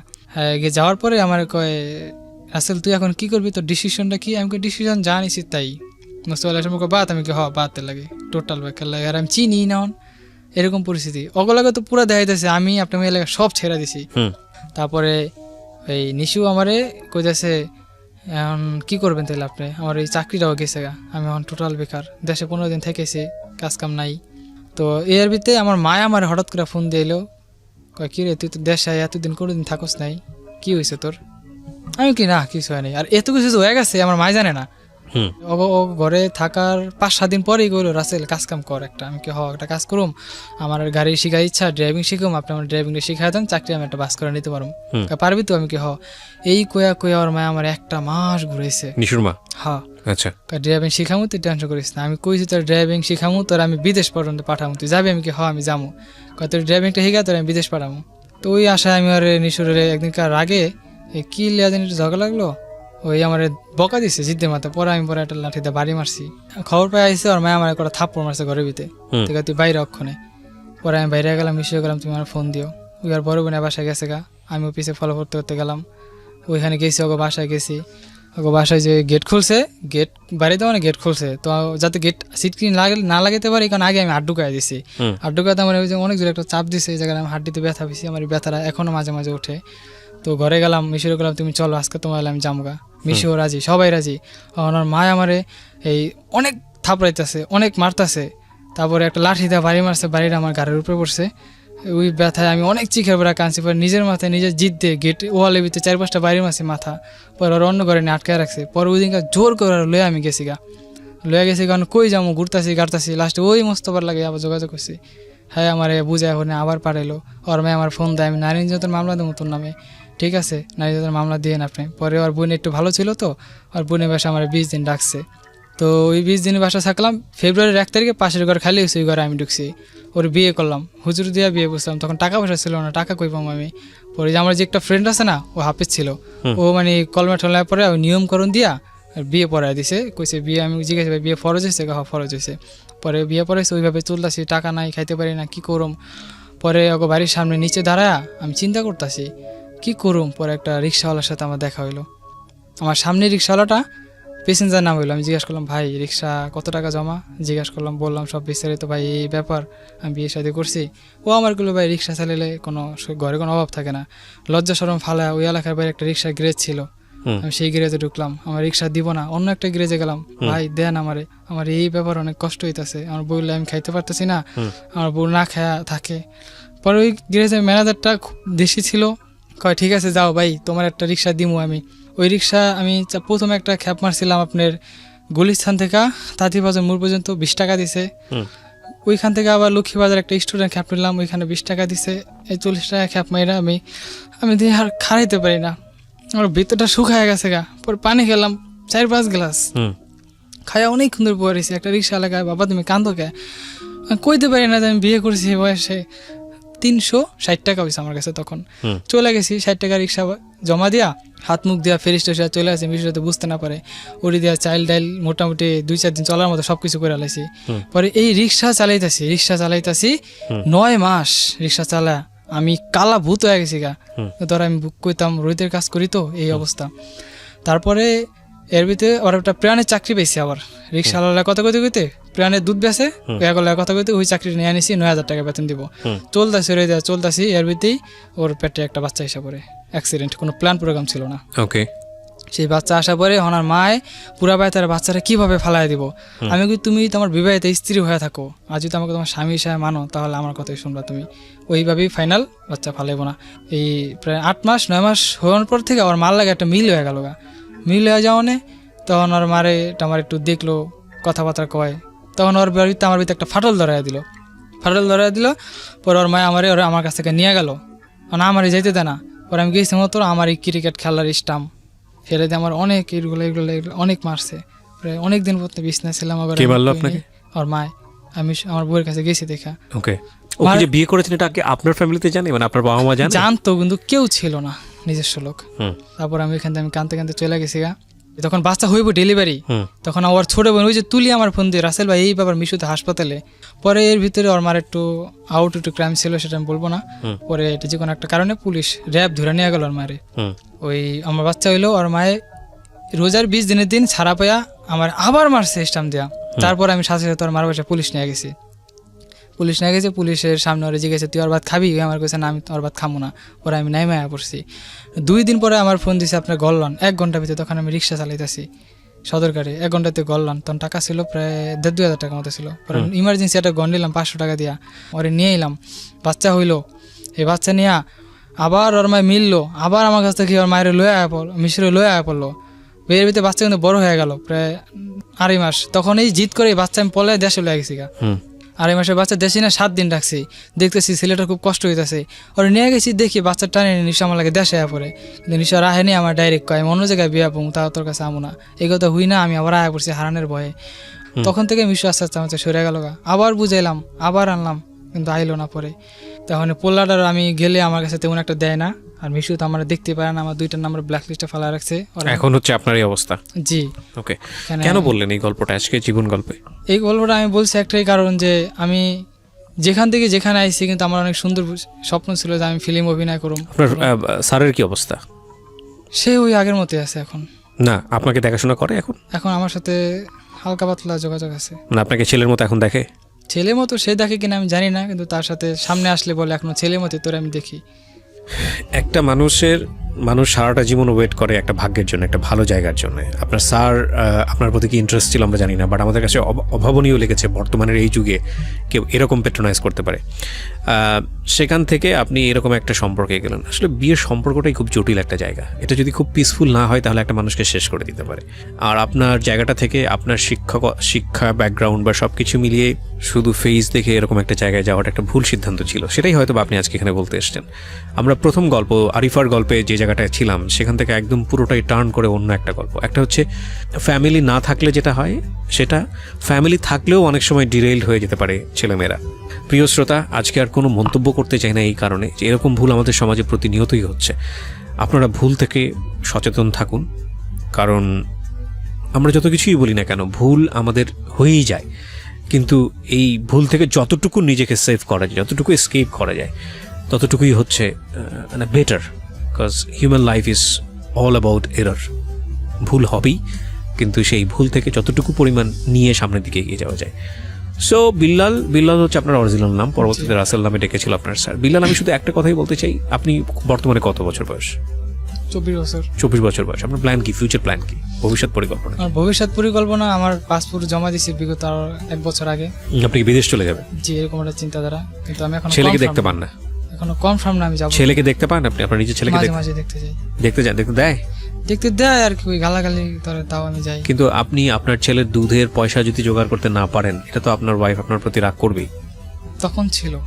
এখন কি অবস্থা? এখন আমি মোটামুটি সবকিছু, আমার ছেলের টোটাল খরচ আমি দিই। ঠিক আছে, এটা তো ভালো নিউজ। আপনি তো ছেলেকে দেখতে পান, একটা সাপোর্ট আছে, সম্ভাবনা আছে। আপনার ওয়াইফ কি বলে? আপনাকে আর বিয়ে, আপনার সঙ্গে সংসার করবে না, অন্যদিকে চলে যাবে, এরকম কিছু? লাস্ট কইছে কিছুদিনের ভিতরে আমার একটা ডিভোর্সের কাগজ লিখে দিয়ে দেব। যদি সেটাই হয় আপনাকে মেনে নিতে হবে, কিছু করার নাই এখানে। আপনি তো জোর জবরদস্তি করতে পারবেন না। একটা সংসারে জোর জবরদস্তি করে একটা সময় পর্যন্ত রান করা যায়। এখানে একটু কথা আছে। হ্যাঁ বলেন। কথাটা হচ্ছে 1 মাস আগে ও আমার সাথে আবার আইসা পড়ার প্ল্যান করেছিল, তুমি ঘর নাও। আমি ঘর নিছি। ওই তো কখনো আপস কখনো ডাউন, কখনো আপস কখনো ডাউন, এরকম করতে করতে দেখা যায় শেষ হয়ে যায়। আমি বাড়ি থেকে লাস্ট 20,000 টাকা এনে দিয়েছিলাম। ওই 20,000 টাকা আমি চাইছি, স্যার আমার টাকাটা দিয়ে দেন, বাড়ি থেকে মাই চাইতেছে। ঠিক আছে, তোর আমি 15 তারিখে 10,000 টাকা দেবো, আর 10,000 তুই তো নিয়ে ভাঙ্গি খেয়াল আইসিস। আচ্ছা ঠিক আছে, সেই 10,000 দিব। আর আমি বলছি দেখো চল আমরা বাইকা জায়গা, তুমি যদি পারো কিছু নিও, না পারলে নাই, কিন্তু তুমি শুধু পড়ার জন্য 1-2 পিস 3 পিস নিয়ে নিও। কই যাবা? আমার খালাতো বোন আছে, ও দিনাজপুরে থাকে, আমার আপন খালাতো বোন, তার সাথে যোগাযোগ করে চলে যাব। সেখানে যা কয়েকদিন থেকে একটা ওইখানে যা বিয়ে করে একটা কাজের একটা কর্ম তৈরি করে তারপর আমরা ঢাকায় আসুম। সে এক পর্যায়ে রাজি হয় না, না আমি যাবো না, আমি যাইতে পারবো না, আমার মায়ের থুয়ে, আমার মায় আমার অনেক ভালোবাসে, আমার মায় অনেক কষ্ট পাইবো, তাই এখন কি করবা? তাই আমাকে বাদ দিয়ে দাও। কোনা আমি আপনারও ছাড়তে পারবো না। নিশু বলে তো আমার বুঝাইলো, দেখেন ধৈর্য ধরেন, দেখে কি হয়। আমি আবার মাথাটা নিটোল করে ভাবলাম, দেখি কোন পানি কমিন যায়। তারপরে তার বাসায় টোটালি আবার আসা যাওয়া শুরু হয়ে গেল। তার মা হঠাৎ করে কিভাবে জানি ঠান্ডা হয়ে গেল। পরে শুনছি যে আমার স্যারে তারে বুঝায় বাজায় রাজি করেছে যে আমার সাথেই বিয়ে দেবো ফাইনাল। তখন তার ডিভোর্সটা, তারপরে আমার স্যারে তার ওই ভাগ্নির বাসায় গেছিল, যেই ছেলের সাথে ওর বিয়ে হয়েছিল, যেখানে গেছিল এখান থেকে শোনাশুনি হইতেছে, যদি কোনো রকম শুনি তাহলে ওখানে আমি একটা মামলা দিয়ে দেবো। এটা আবার আমার স্যারে বাপ হ্যাঁ আবার হ্যাঁ ভাগ্নিরে কইছে, নিশুর আম্মারে কয়, মামা আপনি ভাইবেন না আমি এত কাঁচা কাম করুম, আমি করলে পাকাই করুম। এমন পর্যায়ে এরপর আগে এক জায়গায় ভাড়া ছিলাম, ভাড়াটা ছাইরা ওগো বাড়ির পাশে আয় পড়লাম ভাড়া। তখন ওর মায় আমার সাথে আর আমার স্যারের সম্পর্কের ভিতরে এমন একটা ফাটল ধরাই দিল, মানে তারও আমি দেখতে পাই না, সেও আমার দেখতে পারে না। তারা আমি একরকম গালাগালি বন্ধ করছি, হাত দিয়ে ধাক্কা পর্যন্ত দিছি। এই নিশুরে গালাগালি করতো দেখা আমি ওরা করতাম, তুমি ওরা গেলেও কে লেগা, আমি ওরে বিয়ে করো, তুমি ঠেকা রাখতে পারবা, আমি ওরে বিয়ে করো, আমি তোমার লাগে কথা কো না, তুমি তোমার মতো যাও গা। তো হ্যাঁ আবার হ্যাঁ আর এক বাইক নিয়ে ফোন দিচ্ছে, দেখ এই ব্যাপার, তুই আরে খাওয়াস লস পিন্দোস, তোরে ধাক্কা দিল কি মনে করা, তাই বাদ দেওয়া দে, ছাড়ে রেখে দেওয়া দে। পরে হ্যাঁ কিছু কয়নি, হ্যাঁ ফোন কাইটা নিজে নেমে গেছে, আমি ঘরে ব্যাগেট লাগা চুপ পেয়ে কামড়তেছি, কি করুম। তখন আমার তো আর কোনো কিছু সহ্য হইতেছে না, মনের ভিতরে অনেক অস্থিরতা উঠে আছে গা, জিনিসটা এত কিছু হয়ে গেল গা। তারপরে ওর লাগে যোগাযোগ করতে পারতেছি না, আমার ফোনটা নিয়ে ভেঙে লাইছে স্যারে নিয়ে, যোগাযোগ করতে পারছি না, হাতে ফোনই নেই, এখন আমি কী করুম। পরে এই স্যারের যখন আর বাসায় গেল একদিনকা, আর মাইয়ারে দেখতে গেছে, অনেক দিন ধরে বাড়িতে যায় না।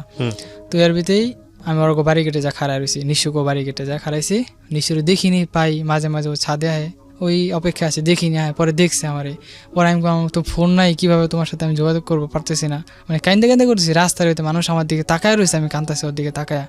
পরে আমার আরেকজন ছেলে ডাক দেখা, এই তুমি কান্দো কে? আমি কি এমনি। তারপর ওই ওগো বাসায় গেলাম, মানে ওর সাথে, মানে আমারে ওরা একটা শর্ত দিল, আমার মেয়ে আমি তোর কাছে বিয়া দেবো। আর মায় কয় ওই আমার মামুর পাশ ছাড়তে হইব, এই চাপটা আমার দিছে। মানে নিশুর মা বলতেছে, নিশুর মা বলতেছে। ওকে, আমার মাথায় কঠিন একটা বাড়ি বললাম, আমি আল্লাহ কি কয় এটা, মানে আমি এটা মাইনে নিতে পারতেছি না, আমি তা করে বলতেও পারতেছি না যে আমি এই জবানে এই কমিটমেন্টে তার সাথে আমি জড়িত আছি।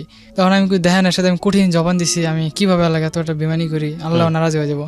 কয় তোর আল্লাহ যদি নারাজ হয়ে যায় তো বুঝ যেখানে জবান দাস নাই যে এরকম সম্পর্ক চিরজীবন থাকবো কিনা। তখন আমার মনে ভিতরে ডাক দেয় নেই যে স্যারের বউ এই নিশুর মায়ের দিয়ে এই চাপটা দেওয়া হইতেছে আমার। আচ্ছা আচ্ছা, ওকে। তখন স্যারেরে বলি, দেখেন অনেক কিছু হয়ে গেছে, মান সম্মান অনেক কিছু নষ্ট হয়েছে, আমি আর চাই না মান সম্মান হারাইতে, আপনি চলে যান। এর মধ্যে আবার নিশুর মেয়ে আমার শিখায় দেয়, আমার মেয়ে তোর বিয়া দেবো, যা জবান দিলাম, তুই এক কাম কর, তুই ঘরগুড়ি ছেড়ে দেশে জাগা, তুই আমার মামুরে ক আমি দেশে যাবো, ঢাকায় আমার থাকতে ভালো লাগে না, তাহলে তোরে আমি, তখন ছিল মাসের 14 তারিখ কি 15 তারিখ এর ভিতর হবে, তুই এই ভাঙ্গা মাস দেশে থাকায় 1 তারিখে তোকে দেশে যাবো আমি, তো বাড়ি ঘর দেখ কামো, আর তোর আমি লই আমু আইন না, আমার ওখানে কদিন থাকবি, তারপর তোর বাপ মানে ডাকায় আমি তোর বিয়া দেবো, মুস্তফা লাগে থাকলে আমি মেয়া বিয়া দিম না। মানে আপনার স্যারের নাম ছিল মুস্তফা? জি, স্যারের নাম ছিল মুস্তফা। তো আমারে তো মাথায় একটাই ঘুরতেছে, মিশুর পাইতে হইলে আমার এর লাগে সম্পর্ক বিচ্ছিন্ন করতে হইব, আমার মাথায় একটাই জিনিসে ঘুরতেছে, আমি কি করুম। কিন্তু লাস্টে আমি দেখলাম না, আমি ওরা ছাড়া বাঁচুম না, এমন একটা ভিতরে আমার ইতরে হয়ে গেল, ওই অন্য মানুষের লাগে আবার বিয়া হইব, অন্য মানুষের লাগে কথা কইব, আমি এটা থাকতে মেনে নিতে পারব না। তো আমি বললাম আমি দেশে যাবো গা, আমি আর ঢাকায় থাকুম না, আমি যদি কোনোদিন দেশেতে ঢাকায় আসি তাহলে আমি আপনার বাড়িতে যাবো, আপনার বাড়িতে আমি চিনি। সেই আশায় সে আমার ছাড়লো, আমি দেশে গেলাম, 10-11 দিন ছিলাম, 12 দিনের দিন আমার আর পড়ান ঠিকই না। মিশুর লাগে তো ফোনে আমার কথাবার্তা চলতে আসে এনি টাইম, কিন্তু আর মায় আমার সবসময় কইতো কথা কম কবি, কথা কম কবি। বাড়িতে যাওয়ার পর থেকে আমার মাকে আমাদের একটু পোল্টে পোল্টে ভাব, কথায় বোঝা গেল। মানে আমি মনে মনে ভাবি আমার খেতে দিয়ে হ্যাঁ লাভ কি, মায়া বিয়া না দিলে বুঝলাম লাভ, তো হ্যাঁ থেকে সরে আমার লাভ হইলো কি। এখন আমি কি করু, মিশুরে কই মিশু আমার ভালো লাগে না, আমি পড়ি, কয় ঠিক আছে। তখন 28 তারিখ রাইতেই কথা, 29 তারিখ সকাল লাগে কথা আমি আয়া পড়ছি, কিন্তু স্যারে জানে না, আর আমি জানাইনি যে আমি ঢাকায় এসে পড়ছি। তো আইসা ওকে বাড়িতে উঠলাম। এরপরে আমার একটা বন্ধু ছিল, বন্ধু কই যেখানে চাকরি করতাম ওইখানে একটা ফ্রেন্ড ছিল আমার, ও হাফেজ ছিল, ওর বাসায় দেখা করতে গেছি। ও আবার স্যারের গোয়া দিয়েছে, স্যার আপনার ছেলে তাই ছিল, কয় আমার ছেলে রাসেল, কয় হ কেউ হয়তো দেশে, না না স্যার বিকালে দেখা করে গেছে। আমার এই স্যারে ফোন দিয়েছে সন্ধ্যাবার, তুই কই? আমিও মিথ্যা কথা গেছি, আমি তো আমার মাথায় যে নাই ওইন্দা ওই আর কয়া দিতে পারে। এর মধ্যে দেশের থেকে ফোন দিয়ে এর কাছ থেকে খরচের টাকা পয়সা আমি নিতাম, কিন্তু আমার উদ্দেশ্য এত থেকে আমি সম্পর্ক বিচ্ছিন্ন করুম না, এই উদ্দেশ্য। কিন্তু ওর মায়ের জাস্ট বোঝানোর জন্য আমি চলে গেছি। পরে আমার বলে যে তুই সত্যি করে কত রাসেল তুই কই আসস? আমি কি বাজারে, তো কয় তুই তো ঢাকায় আইসস আজকা। সাথে সাথে আমার মেমোরি থাকে বল আল হাই আবদুল্লাহ কয়ে দিছে, কই হ আমি আয়া পড়ছি, আমি তোমার কই নাই কইতাম, আমি থুতু মুতু হয়ে গেছি কি কুমার। ঘরে যাই করলাম, নিশু দেখো এই ব্যাপার ফ্লাশ হয়ে গেছে, আমি যে ঢাকা আইছি কিভাবে কিভাবে এইভাবেই। আপনি তো বেশি বুঝেন, আপনি কে লেগে ছেলে লাগে দেখা করতে গেছেন, লগে লগে লগে বেঁচতে আইসে, রাস্তা দিয়ে আইতাছে আর ফোনে করতেছে তোর আমি পাইলে আজকে মাইরালামু। আমি তো ডরে এক ঘরে একটা ঘরা ছিল বারাটিয়া, ঘরে যা পলাই রয়েছি। এবার এই নিশু আর নিশুর মায় কয় তুই ঘরে যা থাকা দেই কি করে, বিচ্ছাই বুঝে তার পায়নি, বাড়িটা ঘরে তার ঢুকবো না, ওকে ঘরে বিচ্ছাই বুঝাই গেছে গা। হ্যাঁ যাওয়ার পরে আমার কয় রাসেল তুই এখন কি করবি, তোর ডিসিশনটা কি? আমি ডিসিশন জানিস তাই মুস্তফা বাদ, আমি বাদ বাদতে লাগে টোটাল বেকার লাগে, আর আমি চিনি না এরকম পরিস্থিতি। ওগুলোকে তো পুরো দেখাইতেছে আমি আপনার মেয়ে এলাকা সব ছেড়ে দিছি। তারপরে এই নিশু আমারে কইতেছে এখন কি করবেন তাহলে আপনি, আমার এই চাকরিটাও গেছে গা, আমি এখন টোটাল বেকার, দেশে 15 দিন থেকেছি, কাজ কাম নাই। তো এর ভিতরে আমার মায়া আমার হঠাৎ করে ফোন দিয়ে এলো, কয় কি রে তুই তো দেশে এতদিন কোনোদিন থাকস নাই, কি হয়েছে তোর? আমি কি না কিছু হয় নাই, আর এত কিছু হয়ে গেছে আমার মায় জানে না, ও ঘরে থাকার 5-7 দিন পরেই কইলো রাসেল কাজ কাম কর একটা। আমি কি একটা কাজ করুম, আমার গাড়ি শিখার ইচ্ছা, ড্রাইভিং শিখুম, আপনি আমার ড্রাইভিংটা শিখাই দেন, চাকরি আমি একটা বাস করে নিতে পারবো। পারবি তো? আমি কি এই কয়া ওর মায় আমার 1 মাস ঘুরেছে। নিশুর মা? হ্যাঁ। আচ্ছা। ড্রাইভিং শিখামু, তুই টেনশন করিস না। আমি কইছি তোর ড্রাইভিং শিখামু, তোর আমি বিদেশ পর্যন্ত পাঠামু, তুই যাবি? আমি কি আমি যাবো। তোর ড্রাইভিংটা শিখা তোর আমি বিদেশ পাঠামু। তো ওই আশায় আমি আর নিশুরের একদিনকার আগে কি লিয়া জানি ঝগড়া লাগলো, ওই আমার বকা দিছে জিদ্দের মাথা। পরে আমি একটা লাঠিতে বাড়ি মারছি। খবর পাই আইসে ওর মায় আমার একটা থাপ্পড় মারছে ঘরের ভিতরে। ঠিক আছে, তুই বাইরে অক্ষণে। পরে আমি বাইরে গেলাম, মিশিয়ে গেলাম, তুমি আমার ফোন দিও। ওই আর বড় বোনের বাসায় গেছে গা, আমি পিছে ফলো করতে গেলাম। ওইখানে গেছি, ওকে বাসায় গেছি। ওকে বাসায় যে গেট খুলছে, গেট বাড়িতে মানে গেট খুলছে, তো যাতে গেট সিটকিনি না লাগাতে পারি, কারণ আগে আমি হাত ঢুকাই দিছি। হাত ঢুকাতে আমার ওই যে অনেক জোরে একটা চাপ দিছে, এই জায়গায় আমি হাড্ডিতে ব্যথা পেয়েছি। আমার ব্যথাটা এখনো মাঝে মাঝে ওঠে। তো ঘরে গেলাম, মিশিয়ে গেলাম, তুমি চলো আজকে তোমার আমি জামগা। মিশিও রাজি, সবাই রাজি। ওনার মায় আমারে এই অনেক থাপড়াইতেছে, অনেক মারতেছে। তারপরে একটা লাঠি দিয়ে বাড়ি মারছে, বাড়িটা আমার গাড়ির উপরে পড়ছে। ওই ব্যথায় আমি অনেক চিখের বেড়া কাঁদছি। পরে নিজের মাথায় নিজের জিদ দিয়ে গেট ওয়ালের ভিতরে 4-5টা বাড়ি মারছে মাথা। পরে ওরা অন্য ঘরে নিয়ে আটকে রাখছে। পরে ওই দিনকার জোর করে লয়ে আমি গেছি গা, লয়ে গেছি, কারণ কই যাবো, ঘুরতাছি গাড়তাছি। লাস্টে ওই মোস্তফার লাগে আবার যোগাযোগ করছি। হ্যাঁ, আমার বুঝায় ওখানে আবার পাঠাইলো। ওর মেয়ে আমার ফোন দেয়, আমি নারী নির্যাতন মামলা দেবো তোর নামে। ঠিক আছে, নারী নির্যাতন মামলা দিয়ে আপনি। পরে ওর বোন একটু ভালো ছিল, তো ওর বোনের বাসা আমার 20 দিন ডাকছে। তো ওই 20 দিনের বাসা থাকলাম। ফেব্রুয়ারির 1 তারিখে পাশের ঘর খালি হয়েছে, ওই ঘরে আমি ঢুকছি। ওর বিয়ে করলাম, হুজুর দিয়া বিয়ে বসলাম। তখন টাকা পয়সা ছিল না, টাকা কই পাবো আমি। পরে যে আমার যে একটা ফ্রেন্ড আছে না, ও হাফেজ ছিল, ও মানে কলমে টলমায় পরে নিয়মকরণ দিয়া বিয়ে পড়ায় দিছে। কইছে বিয়ে, আমি জিজ্ঞাসা বিয়ে ফরজ হয়েছে? ফরজ হয়েছে। পরে বিয়ে পড়াইছে, ওইভাবে চলতেছি, টাকা নাই, খাইতে পারি না, কি করুম। পরে ওকে বাড়ির সামনে নিচে দাঁড়ায় আমি চিন্তা করতেছি কি করুম। পরে একটা রিক্সাওয়ালার সাথে আমার দেখা হইলো। আমার সামনে রিক্সাওয়ালাটা প্যাসেঞ্জার নাম হইলো। আমি জিজ্ঞাসা করলাম, ভাই রিক্সা কত টাকা জমা? জিজ্ঞাসা করলাম, বললাম সব বিস্তারিত। ভাই এই ব্যাপার, আমি বিয়ে শাদী করছি। ও আমার গুলো, ভাই রিক্সা চালালে ঘরে কোনো অভাব থাকে না, লজ্জা শরম ফালা। ওই এলাকার বাইরে একটা রিক্সা গ্যারেজ ছিল, আমি সেই গ্যারেজে ঢুকলাম। আমার রিক্সা দিব না, অন্য একটা গ্যারেজে গেলাম। ভাই দেন আমারে, আমার এই ব্যাপার অনেক কষ্ট হইতেছে। আমার বললে আমি খাইতে পারতেছি না, আমার বউ না খায়া থাকে। পরে ওই গ্যারেজের ম্যানেজারটা খুব দেশি ছিল, কয় ঠিক আছে যাও ভাই, তোমার একটা রিক্সা দিমু আমি। ওই রিক্সা আমি প্রথমে একটা খ্যাপ মারছিলাম আপনার গুলিস্থান থেকে তাঁতিবাজার মোড় পর্যন্ত 20 টাকা দিছে। ওইখান থেকে আবার লক্ষ্মীবাজার একটা স্টুডেন্ট খ্যাপ নিলাম, ওইখানে 20 টাকা দিছে। এই 40 টাকা খ্যাপ মাইরা আমি দিয়ে আর খাড়াইতে পারি না, আমার ভিতরটা শুকায় গেছে গা। পরে পানি খেলাম 4-5 গ্লাস, খায়া অনেক সুন্দর পড়েছি। একটা রিক্সা এলাকায়, বাবা তুমি কান্দো কে? কইতে পারি না যে আমি বিয়ে করছি বয়সে। 360 টাকা হয়েছে আমার কাছে তখন। চলে গেছি 60 টাকা রিক্সা জমা দিয়া, হাত মুখ দিয়া ফেরিস টেসা চলে আসে। মিশরে বুঝতে না পারে, ওটি দিয়া চাইল ডাইল মোটামুটি 2-4 দিন চলার মতো সবকিছু করে আলাইছি। পরে এই রিক্সা চালাইতাছি 9 মাস রিক্সা চালা আমি কালা ভূত হয়ে গেছি গা। ধর আমি বুক করতাম, রোহিতের কাজ করি, তো এই অবস্থা। তারপরে এর ভিতরে ওরা একটা প্রাণের চাকরি পেয়েছে। আবার রিক্সাওয়ালা কথা কইতে প্রাণের দুধ বেছে কথা কইতে ওই চাকরি নিয়ে আনিছি, 9,000 টাকা বেতন দিব। চলতাছি এর ভিতরেই ওর পেটে একটা বাচ্চা এসে পড়ে, অ্যাক্সিডেন্ট, কোনো প্ল্যান প্রোগ্রাম ছিল না। ওকে। সেই বাচ্চা আসা পরে ওনার মায় পুরা বাড়ি তার বাচ্চারা কিভাবে ফালাই দিব। আমি কি তুমি তোমার বিবাহিত স্ত্রী হয়ে থাকো, আর যদি আমাকে তোমার স্বামী হিসাবে মানো, তাহলে আমার কথাই শুনবা তুমি। ওইভাবেই ফাইনাল, বাচ্চা ফালাইব না। এই প্রায় 8-9 মাস হওয়ার পর থেকে আমার মার লাগে একটা মিল হয়ে গেল গা। মিল হয়ে যাওয়ানে তখন ওর মারে আমার একটু দেখলো, কথাবার্তা কয়।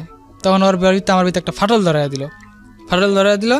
পরে ওর মায় আমার কাছ থেকে নিয়ে গেল, মানে আমারই যাইতে দেয় না। পরে আমি গেছি মতো আমার এই ক্রিকেট খেলার স্টাম্প ফেলে দিয়ে আমার অনেক এগুলো অনেক মারছে। প্রায় অনেক দিন পর্যন্ত বিছনায় ছিলাম। ওর মায়, আমি আমার বউয়ের কাছে গেছি দেখা। ওকে। ওকে যে বিয়ে করেছেন এটা কি আপনার ফ্যামিলিতে জানে, মানে আপনার বাবা মা জানে? জানতো, কিন্তু কেউ ছিল না, নিজস্ব লোক। তারপর আমি এখান থেকে আমি কাঁদতে চলে গেছি গা। তখন বাচ্চা হইব ডেলিভারি, তখন আমার ছোট বোন ওই যে তুলি আমার ফোন দিয়ে, রাসেল ভাই এই ব্যাপার মিশুতে হাসপাতালে। পরে এর ভিতরে ওর মার একটু ক্রাইম ছিল, সেটা আমি বলবো না। পরে এটা যে কোনো একটা কারণে পুলিশ র্যাব ধরে নিয়ে গেল ওর মারে।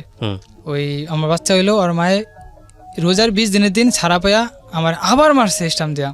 তারপর আমি সাথে সাথে ওর মার বাসায় পুলিশ নিয়ে গেছি। পুলিশের সামনে ওরা জিজ্ঞাসা তুই ওর ভাত খাবি? আমার কাছে না, আমি ওর ভাত খাবো না। পরে আমি নাই মায়া পড়ছি। 2 দিন পরে আমার ফোন দিছে আপনার গললান 1 ঘন্টার ভিতরে। তখন আমি রিক্সা চালাইতেছি সদরকারে, 1 ঘন্টাতে গললান। তখন টাকা ছিল প্রায় 1,500 টাকা মতো ছিল। পরে ইমার্জেন্সি একটা গন নিলাম 500 টাকা দিয়া, ওরে নিয়ে এলাম। বাচ্চা হইলো, এই বাচ্চা নিয়ে আবার ওর মায় মিললো, আবার আমার কাছ থেকে ওর মায়ের মিশরে লয়ে আয়া পড়লো। এর ভিতরে বাচ্চা কিন্তু বড় হয়ে গেল প্রায় 2.5 মাস। তখন এই জিদ করে এই বাচ্চা আমি পলায় দেশে লয়ে গেছি গা। 2.5 মাসের বাচ্চা দেশে না 7 দিন রাখছি, দেখতেছি ছেলেটা খুব কষ্ট হইতেছে, ওরা নিয়ে গেছি, দেখি বাচ্চা টানে নিশা আমার লাগে দেশে পরে, কিন্তু নিশা রাহেনি, আমার ডাইরেক্ট কয় আমি অন্য জায়গায় বিয়া পড়বো, তাও তোর কাছে আমো না, এই কথা হুই না, আমি আবার আয়া পড়ছি হারানের ভয়ে। তখন থেকে মিশু আস্তে আস্তে আমার সরে গেল গা। আবার বুঝাইলাম, আবার আনলাম, কিন্তু আইলো না পরে। তখন পোল্লাটার আমি গেলে আমার কাছে তেমন একটা দেয় না, আর মিশু তো আমার দেখতে পারে না, আমার 2টা নাম্বার ব্ল্যাক লিস্টে ফেলা রাখছে। এখন হচ্ছে আপনার এই অবস্থা? জি। ওকে, কেন বললেন এই গল্পটা আজকে জীবন গল্পে? এই গল্পটা আমি বলছি একটাই কারণ, যে আমি যেখান থেকে যেখানে আইছি, কিন্তু আমার অনেক সুন্দর স্বপ্ন ছিল যে আমি ফিল্ম অভিনয় করব। আপনার স্যারের কি অবস্থা? সে ওই আগের মতোই আছে এখন। না, আপনাকে দেখাশোনা করে এখন? এখন আমার সাথে হালকা পাতলা যোগাযোগ আছে। না, আপনাকে ছেলের মতো এখন দেখে? ছেলের মতো সে দেখে কিনা আমি জানি না, কিন্তু তার সাথে সামনে আসলে বলে এখনো ছেলের মতো তোর আমি দেখি। একটা মানুষ সারাটা জীবন ওয়েট করে একটা ভাগ্যের জন্য, একটা ভালো জায়গার জন্য। আপনার স্যার আপনার প্রতি কি ইন্টারেস্ট ছিল আমরা জানি না, বাট আমাদের কাছে অভাবনীয় লেগেছে বর্তমানের এই যুগে কেউ এরকম পেট্রোনাইজ করতে পারে। সেখান থেকে আপনি এরকম একটা সম্পর্কে গেলেন। আসলে বিয়ের সম্পর্কটাই খুব জটিল একটা জায়গা। এটা যদি খুব পিসফুল না হয় তাহলে একটা মানুষকে শেষ করে দিতে পারে। আর আপনার জায়গাটা থেকে আপনার শিক্ষা ব্যাকগ্রাউন্ড বা সব কিছু মিলিয়ে শুধু ফেস দেখে এরকম একটা জায়গায় যাওয়াটা একটা ভুল সিদ্ধান্ত ছিল। সেটাই হয়তো আপনি আজকে এখানে বলতে এসেছেন। আমরা প্রথম গল্প আরিফার গল্পে যে জায়গাটায় ছিলাম সেখান থেকে একদম পুরোটাই টার্ন করে অন্য একটা গল্প। একটা হচ্ছে ফ্যামিলি না থাকলে যেটা হয় সেটা, ফ্যামিলি থাকলেও অনেক সময় ডিরেইলড হয়ে যেতে পারে ছেলেমেয়েরা। প্রিয় শ্রোতা, আজকে আর কোনো মন্তব্য করতে চাই না এই কারণে যে এরকম ভুল আমাদের সমাজে প্রতিনিয়তই হচ্ছে। আপনারা ভুল থেকে সচেতন থাকুন, কারণ আমরা যত কিছুই বলি না কেন ভুল আমাদের হয়েই যায়, কিন্তু এই ভুল থেকে যতটুকু নিজেকে সেভ করা যায়, যতটুকু এসকেপ করা যায়, ততটুকুই হচ্ছে মানে better. Because human life is all about error. ভুল হবেই, কিন্তু সেই ভুল থেকে যতটুকু পরিমাণ নিয়ে সামনের দিকে এগিয়ে যাওয়া যায়। সো বিল্লাল হচ্ছে আপনার অরিজিনাল নাম, পরবর্তীতে রাসেল নামে ডেকেছিল আপনার স্যার। বিল্লাল, আমি শুধু একটা কথাই বলতে চাই, আপনি বর্তমানে কত বছর বয়স? 24 বছর। 24 বছর বয়স। আপনার প্ল্যান কি, ফিউচার প্ল্যান কি, ভবিষ্যৎ পরিকল্পনা? আমার ভবিষ্যৎ পরিকল্পনা, আমার পাসপোর্ট জমা দিয়েছি বিগত 1 বছর আগে। আপনি কি বিদেশ চলে যাবেন? জি, এরকম একটা চিন্তাধারা, কিন্তু আমি এখন ছেলেকে দেখতে পান না? এখনো কনফার্ম না আমি যাব। ছেলেকে দেখতে পান আপনি? আপনার নিজের ছেলেকে মাঝে মাঝে দেখতে যাই। দেখতে যান? দেখতে দেয় আর কি, ওই গালাগালি করে তাও আমি যাই। কিন্তু আপনি আপনার ছেলের দুধের পয়সা যদি জোগাড় করতে না পারেন, এটা তো আপনার ওয়াইফ আপনার প্রতি রাগ করবেই। তখন ছিল। এখন কি অবস্থা? এখন আমি মোটামুটি সবকিছু, আমার ছেলের টোটাল খরচ আমি দিই। ঠিক আছে, এটা তো ভালো নিউজ। আপনি তো ছেলেকে দেখতে পান, একটা সাপোর্ট আছে, সম্ভাবনা আছে। আপনার ওয়াইফ কি বলে? আপনাকে আর বিয়ে, আপনার সঙ্গে সংসার করবে না, অন্যদিকে চলে যাবে, এরকম কিছু? আমার লাস্ট কইছে কিছুদিনের ভিতরে আমার একটা ডিভোর্সের কাগজ লিখে দিয়ে দেব। যদি সেটাই হয় আপনাকে মেনে নিতে হবে, কিছু করার নাই এখানে। আপনি তো জোর জবরদস্তি করতে পারবেন না। একটা সংসারে জোর জবরদস্তি করে একটা সময়। আমি বাড়ি থেকে লাস্ট 20,000 টাকা এনে দিয়েছিলাম। ওই 20,000 টাকা আমি চাইছি, স্যার আমার টাকাটা দিয়ে দেন, বাড়ি থেকে মাই চাইতেছে। ঠিক আছে, তোর আমি 15 তারিখে 10,000 টাকা দেবো, আর 10,000 তুই তো নিয়ে ভাঙ্গি খেয়াল আইসিস। আচ্ছা ঠিক আছে, সেই 10,000 দিব। আর আমি বলছি দেখো চল আমরা বাইকা জায়গা, তুমি যদি পারো কিছু নিও, না পারলে নাই, কিন্তু তুমি শুধু পড়ার জন্য 1-2 পিস 3 পিস নিয়ে নিও। কই যাবা? আমার খালাতো বোন আছে, ও দিনাজপুরে থাকে, আমার আপন খালাতো বোন, তার সাথে যোগাযোগ করে চলে যাব। সেখানে যা কদিন থেকে একটা ওইখানে যা বিয়ে করে একটা কাজের একটা কর্ম তৈরি করে তারপর আমরা ঢাকায় আসুম। সে এক পর্যায়ে রাজি হয় না, না আমি যাবো না, আমি যাইতে পারবো না আমার মায়ের থুয়ে, আমার মায় আমার অনেক ভালোবাসে, আমার মায় অনেক কষ্ট পাইবো, তাই এখন কি করবা, তাই আমাকে বাদ দিয়ে দাও। কোনা আমি আপনারও ছাড়তে পারবো না, নিশু বলে। তো আমার বুঝেলো, দেখেন ধৈর্য ধরেন, দেখে কি হয়। আমি আবার মাথাটা নিটোল করে ভাবলাম, দেখি কোন কৃপানি কমিন যায়। তারপরে তার বাসায় টোটালি আবার আসা যাওয়া শুরু হয়ে গেল গা। তার মা হঠাৎ করে কিভাবে জানি ঠান্ডা হয়ে গেল। পরে শুনছি যে আমার স্যারে তারে বুঝায় বাজায় রাজি করেছে যে আমার সাথে বিয়ে দেবো ফাইনাল। তখন তার ডিভোর্সটা, তারপরে আমার স্যারে ওই ভাগ্নির বাসায় গেছিল, যেই ছেলের সাথে ওর বিয়ে হয়েছিল, যেখানে গেছিল এখান থেকে শোনাশুনি হইতেছে, যদি কোনো রকম শুনি তাহলে ওখানে আমি একটা মামলা দিয়ে দেবো। এটা আবার আমার স্যারে বাপ হ্যাঁ আবার হ্যাঁ ভাগ্নিরে কইছে, নিশুর আম্মারে কয়, মামা আপনি ভাইবেন না আমি এত কাঁচা কাম করুম, আমি করলে পাকাই করুম। এমন পর্যায়ে এরপর আগে এক জায়গায় ভাড়া ছিলাম, ভাড়াটা ছাইরা ওগো বাড়ির পাশে আয় পড়লাম ভাড়া। তখন ওর মায় আমার সাথে আর আমার স্যারের সম্পর্কের ভিতরে এমন একটা ফাটল ধরাই দিল, মানে তারও আমি দেখতে পাই না, সেও আমার দেখতে পারে না। তারা আমি একরকম গালাগালি বন্ধ করছি, হাত দিয়ে ধাক্কা পর্যন্ত দিয়েছি, এই নিশুরে গালাগালি করতে দেখা। আমি ওরে কইতাম তুই মারে গেলেও কে লেগা, আমি ওরে বিয়ে করব, তুমি ঢাকা রাখতে পারবা, আমি ওরে বিয়ে করব, আমি তোমার লাগে কথা কো না, তুমি তোমার মতো যাওগা। তো হ্যাঁ আবার হ্যাঁ আরেক বাইক নিয়ে ফোন দিচ্ছে, দেখ এই ব্যাপার। তুই আরে খাওয়াস লস পিন্দোস তোরে ধাক্কা দিল কি মনে করা, তা বাদ দেওয়া দে, ছাড়ে রেখে দেওয়া দে। পরে হ্যাঁ কিছু কয়নি, হ্যাঁ ফোন কাইটা নিজে নেমে গেছে, আমি ঘরে ব্যাগেট লাগা চুপ পেয়ে কামড়তেছি, কি করুম। আমার তো আর কোনো কিছু সহ্য হইতেছে না, মনের ভিতরে অনেক অস্থিরতা উঠে আছে গা, জিনিসটা এত কিছু হয়ে গেল গা। তারপরে ওর লাগে যোগাযোগ করতে পারতেছি না, আমার ফোনটা নিয়ে ভেঙে লাইছে স্যারে নিয়ে, যোগাযোগ করতে পারছে না, তো ফোনই নেই, এখন আমি কী করুম। পরে এই স্যারের যখন আর বাসায় গেল একদিনকা, আর মাইয়ারে দেখতে গেছে, অনেক দিন ধরে বাড়িতে যায় না। তো এর ভিতরেই আমি ওর বাড়ি কেটে যা খাড়া রয়েছি, নিশুকে বাড়ি কেটে যা খাড়াইছি, নিশুরে দেখিনি পাই, মাঝে মাঝে ও ছাদে আয়, ওই অপেক্ষা আছে দেখিনি আয়। পরে দেখছে আমারে, পরে আমি আমার তো ফোন নাই, কীভাবে তোমার সাথে আমি যোগাযোগ করবো, পারতেছি না, মানে কান্দে কান্দে করতেছি। রাস্তার হইতে মানুষ আমার দিকে তাকায় রয়েছে, আমি কান্দাছি ওর দিকে তাকায়। পরে আমার আরেকজন ছেলে ডাক দেখা, এই তুমি কান্দো কে, আমি কি এমনি। তারপর ওই অগ বাসায় গেলাম, মানে ওর সাথে মানে আমারে ওরা একটা শর্ত দিল, আমার মেয়ে আমি তোর কাছে বিয়া দেবো। আর মায় কয় ওই আমার মামুর পাশ ছাড়তে হইব, এই চাপটা আমার দিছে। মানে নিশুর মা বলতেছে, নিশুর মা বলতেছে। ওকে, আমার মাথায় কঠিন একটা বাড়ি পড়লো, আমি আল্লাহ কি কয় এটা, মানে আমি এটা মাইনে নিতে পারতেছি না, আমি তা করে বলতেও পারতেছি না যে আমি এই জবানে এই কমিটমেন্টে তার সাথে আমি জড়িত আছি। তখন আমি দেখেন এর সাথে আমি কঠিন জবান দিছি, আমি কিভাবে আল্লাহ এত একটা বেমানি করি, আল্লাহ নারাজ হয়ে যাবো। কয় তোর আল্লাহ যদি নারাজ হয়ে যায় তো বুঝ যখন জবান দাস নাই যে এরকম সম্পর্ক ছিল যেমন থাকবো কিনা। তখন আমার মনে ভিতরে ডাক দেয় নেই যে স্যারের বউ এই নিশুর মায়ের দিয়ে এই চাপটা দেওয়া হইতেছে আমার। আচ্ছা আচ্ছা, ওকে। তখন স্যারেরে বলি, দেখেন অনেক কিছু হয়ে গেছে, মান সম্মান অনেক কিছু নষ্ট হয়েছে, আমি আর চাই না মান সম্মান হারাইতে, আপনি চলে যান। এর মধ্যে আবার নিশুর মেয়ে আমার শিখায় দেয়, আমার মেয়ে তোর বিয়া দেবো, যা জবান দিলাম, তুই এক কাম কর, তুই ঘরগুড়ি ছেড়ে দেশে জাগা, তুই আমার মামুরে ক আমি দেশে যাবো, ঢাকায় আমার থাকতে ভালো লাগে না। তাহলে তোরে আমি, তখন ছিল মাসের 14 তারিখ কি 15 তারিখ এর ভিতরে হবে, তুই এই ভাঙ্গা মাস দেশে থাইকা 1 তারিখে তোকে দেশে যাবো আমি, তো বাড়ি ঘর দেখামো, আর তোর আমি লই আমু আইন না, আমাকে কদিন থাকবি, তারপর তোর বাপ মানে ঢাকায় আমি তোর বিয়া দেবো। মুস্তফা লাগে থাকলে আমি মেয়া বিয়া দিম না। মানে আপনার স্যারের নাম ছিল মুস্তফা? জি, স্যারের নাম ছিল মুস্তফা। তো আমারে তো মাথায় একটাই ঘুরতেছে, মিশুরে পাইতে হইলে আমার এর লাগে সম্পর্ক বিচ্ছিন্ন করতে হইব, আমার মাথায় একটাই জিনিসে ঘুরতেছে, আমি কি করুম। কিন্তু লাস্টে আমি দেখলাম না, আমি ওর ছাড়া বাঁচুম না। এমন একটা ভিতরে আমার ইতরে হয়ে গেল, ওই অন্য মানুষের লাগে আবার বিয়া হইব, অন্য মানুষের লাগে কথা কইব, আমি এটা থাকতে মেনে নিতে পারব না। তো আমি বললাম আমি দেশে যাবো গা, আমি আর ঢাকায় থাকুম না, আমি যদি কোনোদিন দেশেতে ঢাকায় আসি তাহলে আমি আপনার বাড়িতে যাবো, আপনার বাড়িতে আমি চিনি। সেই আশায় সে আমার ছাড়লো, আমি দেশে গেলাম।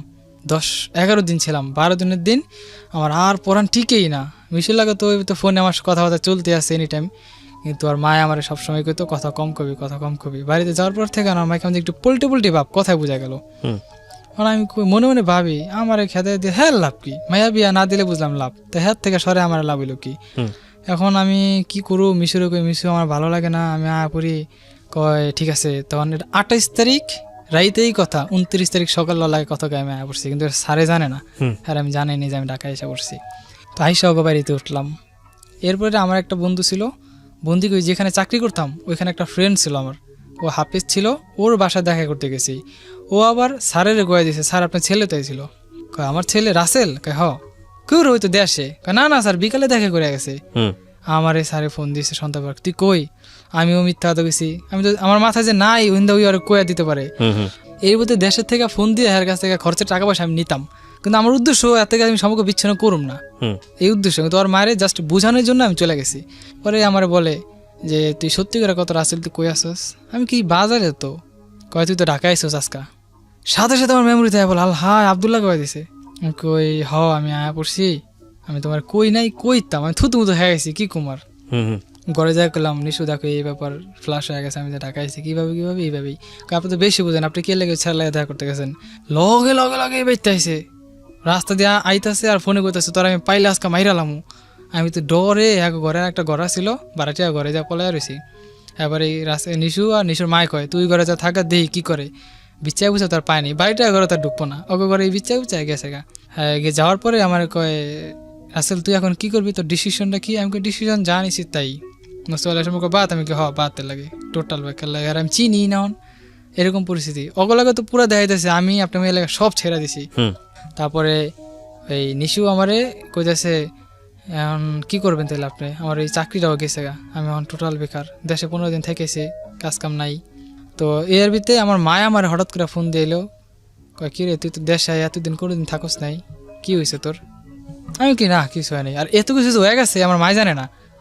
ও ঘরে থাকার 5-7 দিন পরেই গেলো, রাসেল কাজ কাম কর একটা। আমি কি একটা কাজ করুম, আমার গাড়ি শিখার ইচ্ছা, ড্রাইভিং শিখুম, আপনি আমার ড্রাইভিংটা শিখাই দেন, চাকরি আমি একটা বাস করে নিতে পারবো, পারবি তো? আমি কি এই কয়া ওর মায় আমার 1 মাস ঘুরাইছে। নিশুর মা? হ্যাঁ। আচ্ছা। ড্রাইভিং শিখামু, তুই টেনশন করিস না। আমি কইছি তোর ড্রাইভিং শিখামু, তোর আমি বিদেশ পর্যন্ত পাঠামু, তুই যাবি? আমি কি আমি যাবো। তোর ড্রাইভিংটা শিখা তোর আমি বিদেশ পাঠামু। তো ওই আশায় আমি আর নিশুরের একদিনকার আগে কি লিয়া জানি ঝগড়া লাগলো, ওই আমার বকা দিছে জিদ্দের মাথা। পরে আমি পরে একটা লাঠিতে বাড়ি মারছি। খবর পাই আইসে ওর মায় আমার একটা থাপ্পড় মারছে ঘরের ভিতরে, তুই বাইরে অক্ষণে। পরে আমি বাইরে গেলাম, মিশিয়ে গেলাম, তুমি আমার ফোন দিও। ওই আর বড় বোনের বাসায় গেছে গা, আমিও পিছিয়ে ফলো করতে গেলাম। ওইখানে গেছি, ওকে বাসায় গেছি। ওকে বাসায় যে গেট খুলছে, গেট বাড়িতে মানে গেট খুলছে, তো যাতে গেট সিটকিন না লাগাতে পারে কারণ আগে আমি হাত ঢুকাই দিছি। হাত ঢুকাতে আমার অনেক জোরে একটা চাপ দিছে, এই জায়গায় আমি হাড্ডিতে ব্যথা পেয়েছি। আমার ব্যথাটা এখনো মাঝে মাঝে ওঠে। তো ঘরে গেলাম, মিশিয়ে গেলাম, তুমি চলো আজকে তোমার আমি জামগা। মিশিও রাজি, সবাই রাজি। ওনার মা আমারে এই অনেক থাপড়াইতেছে, অনেক মারতেছে। তারপরে একটা লাঠি দিয়ে বাড়ি মারছে, বাড়িটা আমার ঘরের উপরে পড়ছে। ওই ব্যথায় আমি অনেক চিখের বেড়া কাঁদছি। পরে নিজের মাথায় নিজের জিদ দিয়ে গেট ওয়ালের ভিতরে 4-5টা বাড়ি মারছি মাথা। পরে ওর অন্য ঘরে নিয়ে আটকে রাখছে। পরে ওই দিনকার জোর করে লয়ে আমি গেছি লয়ে গেছি, কারণ কই যাবো, ঘুরতাছি গাড়তাছি। লাস্টে ওই মোস্তফার লাগে আবার যোগাযোগ করছি। হ্যাঁ, আমার বুঝায় ওখানে আবার পাঠাইলো। ওর মেয়ে আমার ফোন দেয়, আমি নারী নির্যাতন মামলা দেবো তোর নামে। ঠিক আছে, নারী নির্যাতন মামলা দিয়ে আপনি। পরে ওর বোন একটু ভালো ছিল, তো ওর বোনের বাসা আমার 20 দিন ডাকছে। তো ওই 20 দিনের বাসা থাকলাম। ফেব্রুয়ারির 1 তারিখে পাশের ঘর খালি হয়েছে, ওই ঘরে আমি ঢুকছি। ওর বিয়ে করলাম, হুজুর দিয়া বিয়ে বসলাম। তখন টাকা পয়সা ছিল না, টাকা কই পাম আমি। পরে যে আমার যে একটা ফ্রেন্ড আছে না, ও হাফিজ ছিল, ও মানে কলমে টলমে পরে নিয়মকরণ দিয়া বিয়ে পড়ায় দিছে। কইছে বিয়ে, আমি জিজ্ঞাসা বিয়ে ফরজ হয়েছে? ফরজ হয়েছে। পরে বিয়ে পড়াইছে, ওইভাবে চলতেছি, টাকা নাই, খাইতে পারি না, কি করুম। পরে ওকে বাড়ির সামনে নিচে দাঁড়ায় আমি চিন্তা করতেছি কি করুম। পরে একটা রিক্সাওয়ালার সাথে আমার দেখা হইলো। আমার সামনে রিক্সাওয়ালাটা প্যাসেঞ্জার নাম হইলো। আমি জিজ্ঞাসা করলাম, ভাই রিক্সা কত টাকা জমা? জিজ্ঞাসা করলাম, বললাম সব বিস্তারিত। ভাই এই ব্যাপার, আমি বিয়ে শাদী করছি। ও আমার গুলো, ভাই রিক্সা চালাইলে কোনো ঘরে কোনো অভাব থাকে না, লজ্জা শরম ফালা। ওই এলাকার বাইরে একটা রিক্সা গ্যারেজ ছিল, আমি সেই গ্যারেজে ঢুকলাম। আমার রিক্সা দিব না, অন্য একটা গ্যারেজে গেলাম। ভাই দেন আমারে, আমার এই ব্যাপার অনেক কষ্ট হইতেছে। আমার বললে আমি খাইতে পারতেছি না, আমার বউ না খায়া থাকে। পরে ওই গ্যারেজের ম্যানেজারটা দেশি ছিল, কয় ঠিক আছে যাও ভাই, তোমার একটা রিক্সা দিমু আমি। ওই রিক্সা আমি প্রথমে একটা খ্যাপ মারছিলাম আপনার গুলিস্থান থেকে তাঁতিবাজার মোড় পর্যন্ত 20 টাকা দিছে। ওইখান থেকে আবার লক্ষ্মীবাজার একটা স্টুডেন্ট খ্যাপ নিলাম, ওইখানে 20 টাকা দিছে। এই 40 টাকা খ্যাপ মাইরা আমি দিয়ে আর খাইতে পারি না, আমার ভিতরটা শুকায় গেছে পরে পানি খেলাম 4-5 গ্লাস, খাইয়া অনেক সুন্দর পড়েছি। একটা রিক্সা এলাকায়, বাবা তুমি কান্দো কে? কইতে পারি না যে আমি বিয়ে করছি বয়সে। 360 টাকা হয়েছে আমার কাছে তখন। চলে গেছি 60 টাকা রিক্সা জমা দিয়া, হাত মুখ দেওয়া, ফেরিস টেসা চলে আসে। মিশতে বুঝতে না পারে, ওরি দেওয়া চাইল ডাইল মোটামুটি 2-4 দিন চলার মতো সবকিছু করে লাইছি। পরে এই রিক্সা চালাইতাছি 9 মাস রিক্সা চালা আমি কালা ভূত হয়ে গেছি ধর আমি বুক করতাম, রোহিতের কাজ করি, তো এই অবস্থা।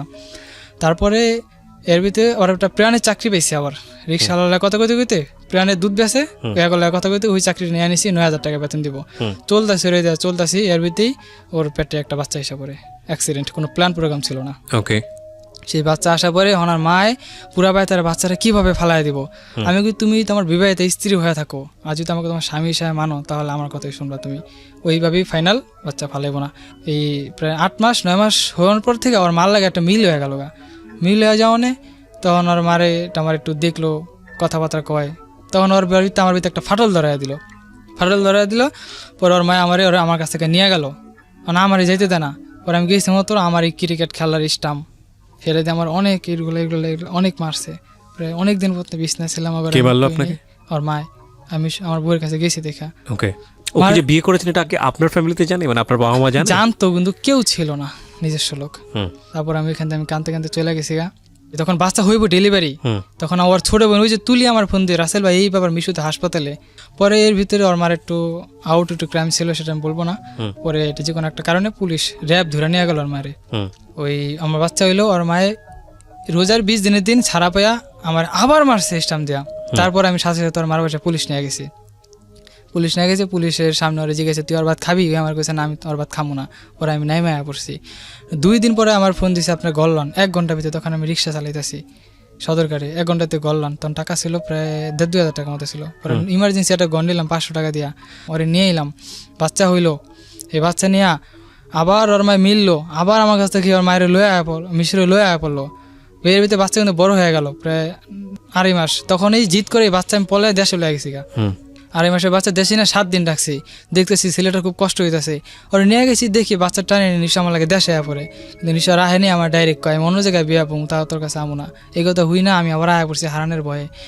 তখন থেকে মিশু আস্তে আস্তে আমার সরে গেল গা। আবার বুঝাইলাম, আবার আনলাম, কিন্তু আইলো না। পরে তখন পোল্লাটার আমি গেলে আমার কাছে তেমন একটা দেয় না। আর মিশু তো আমার দেখতে পারে না, আমার 2টা নাম্বার ব্ল্যাক লিস্টে ফেলা রাখছে। এখন হচ্ছে আপনার এই অবস্থা?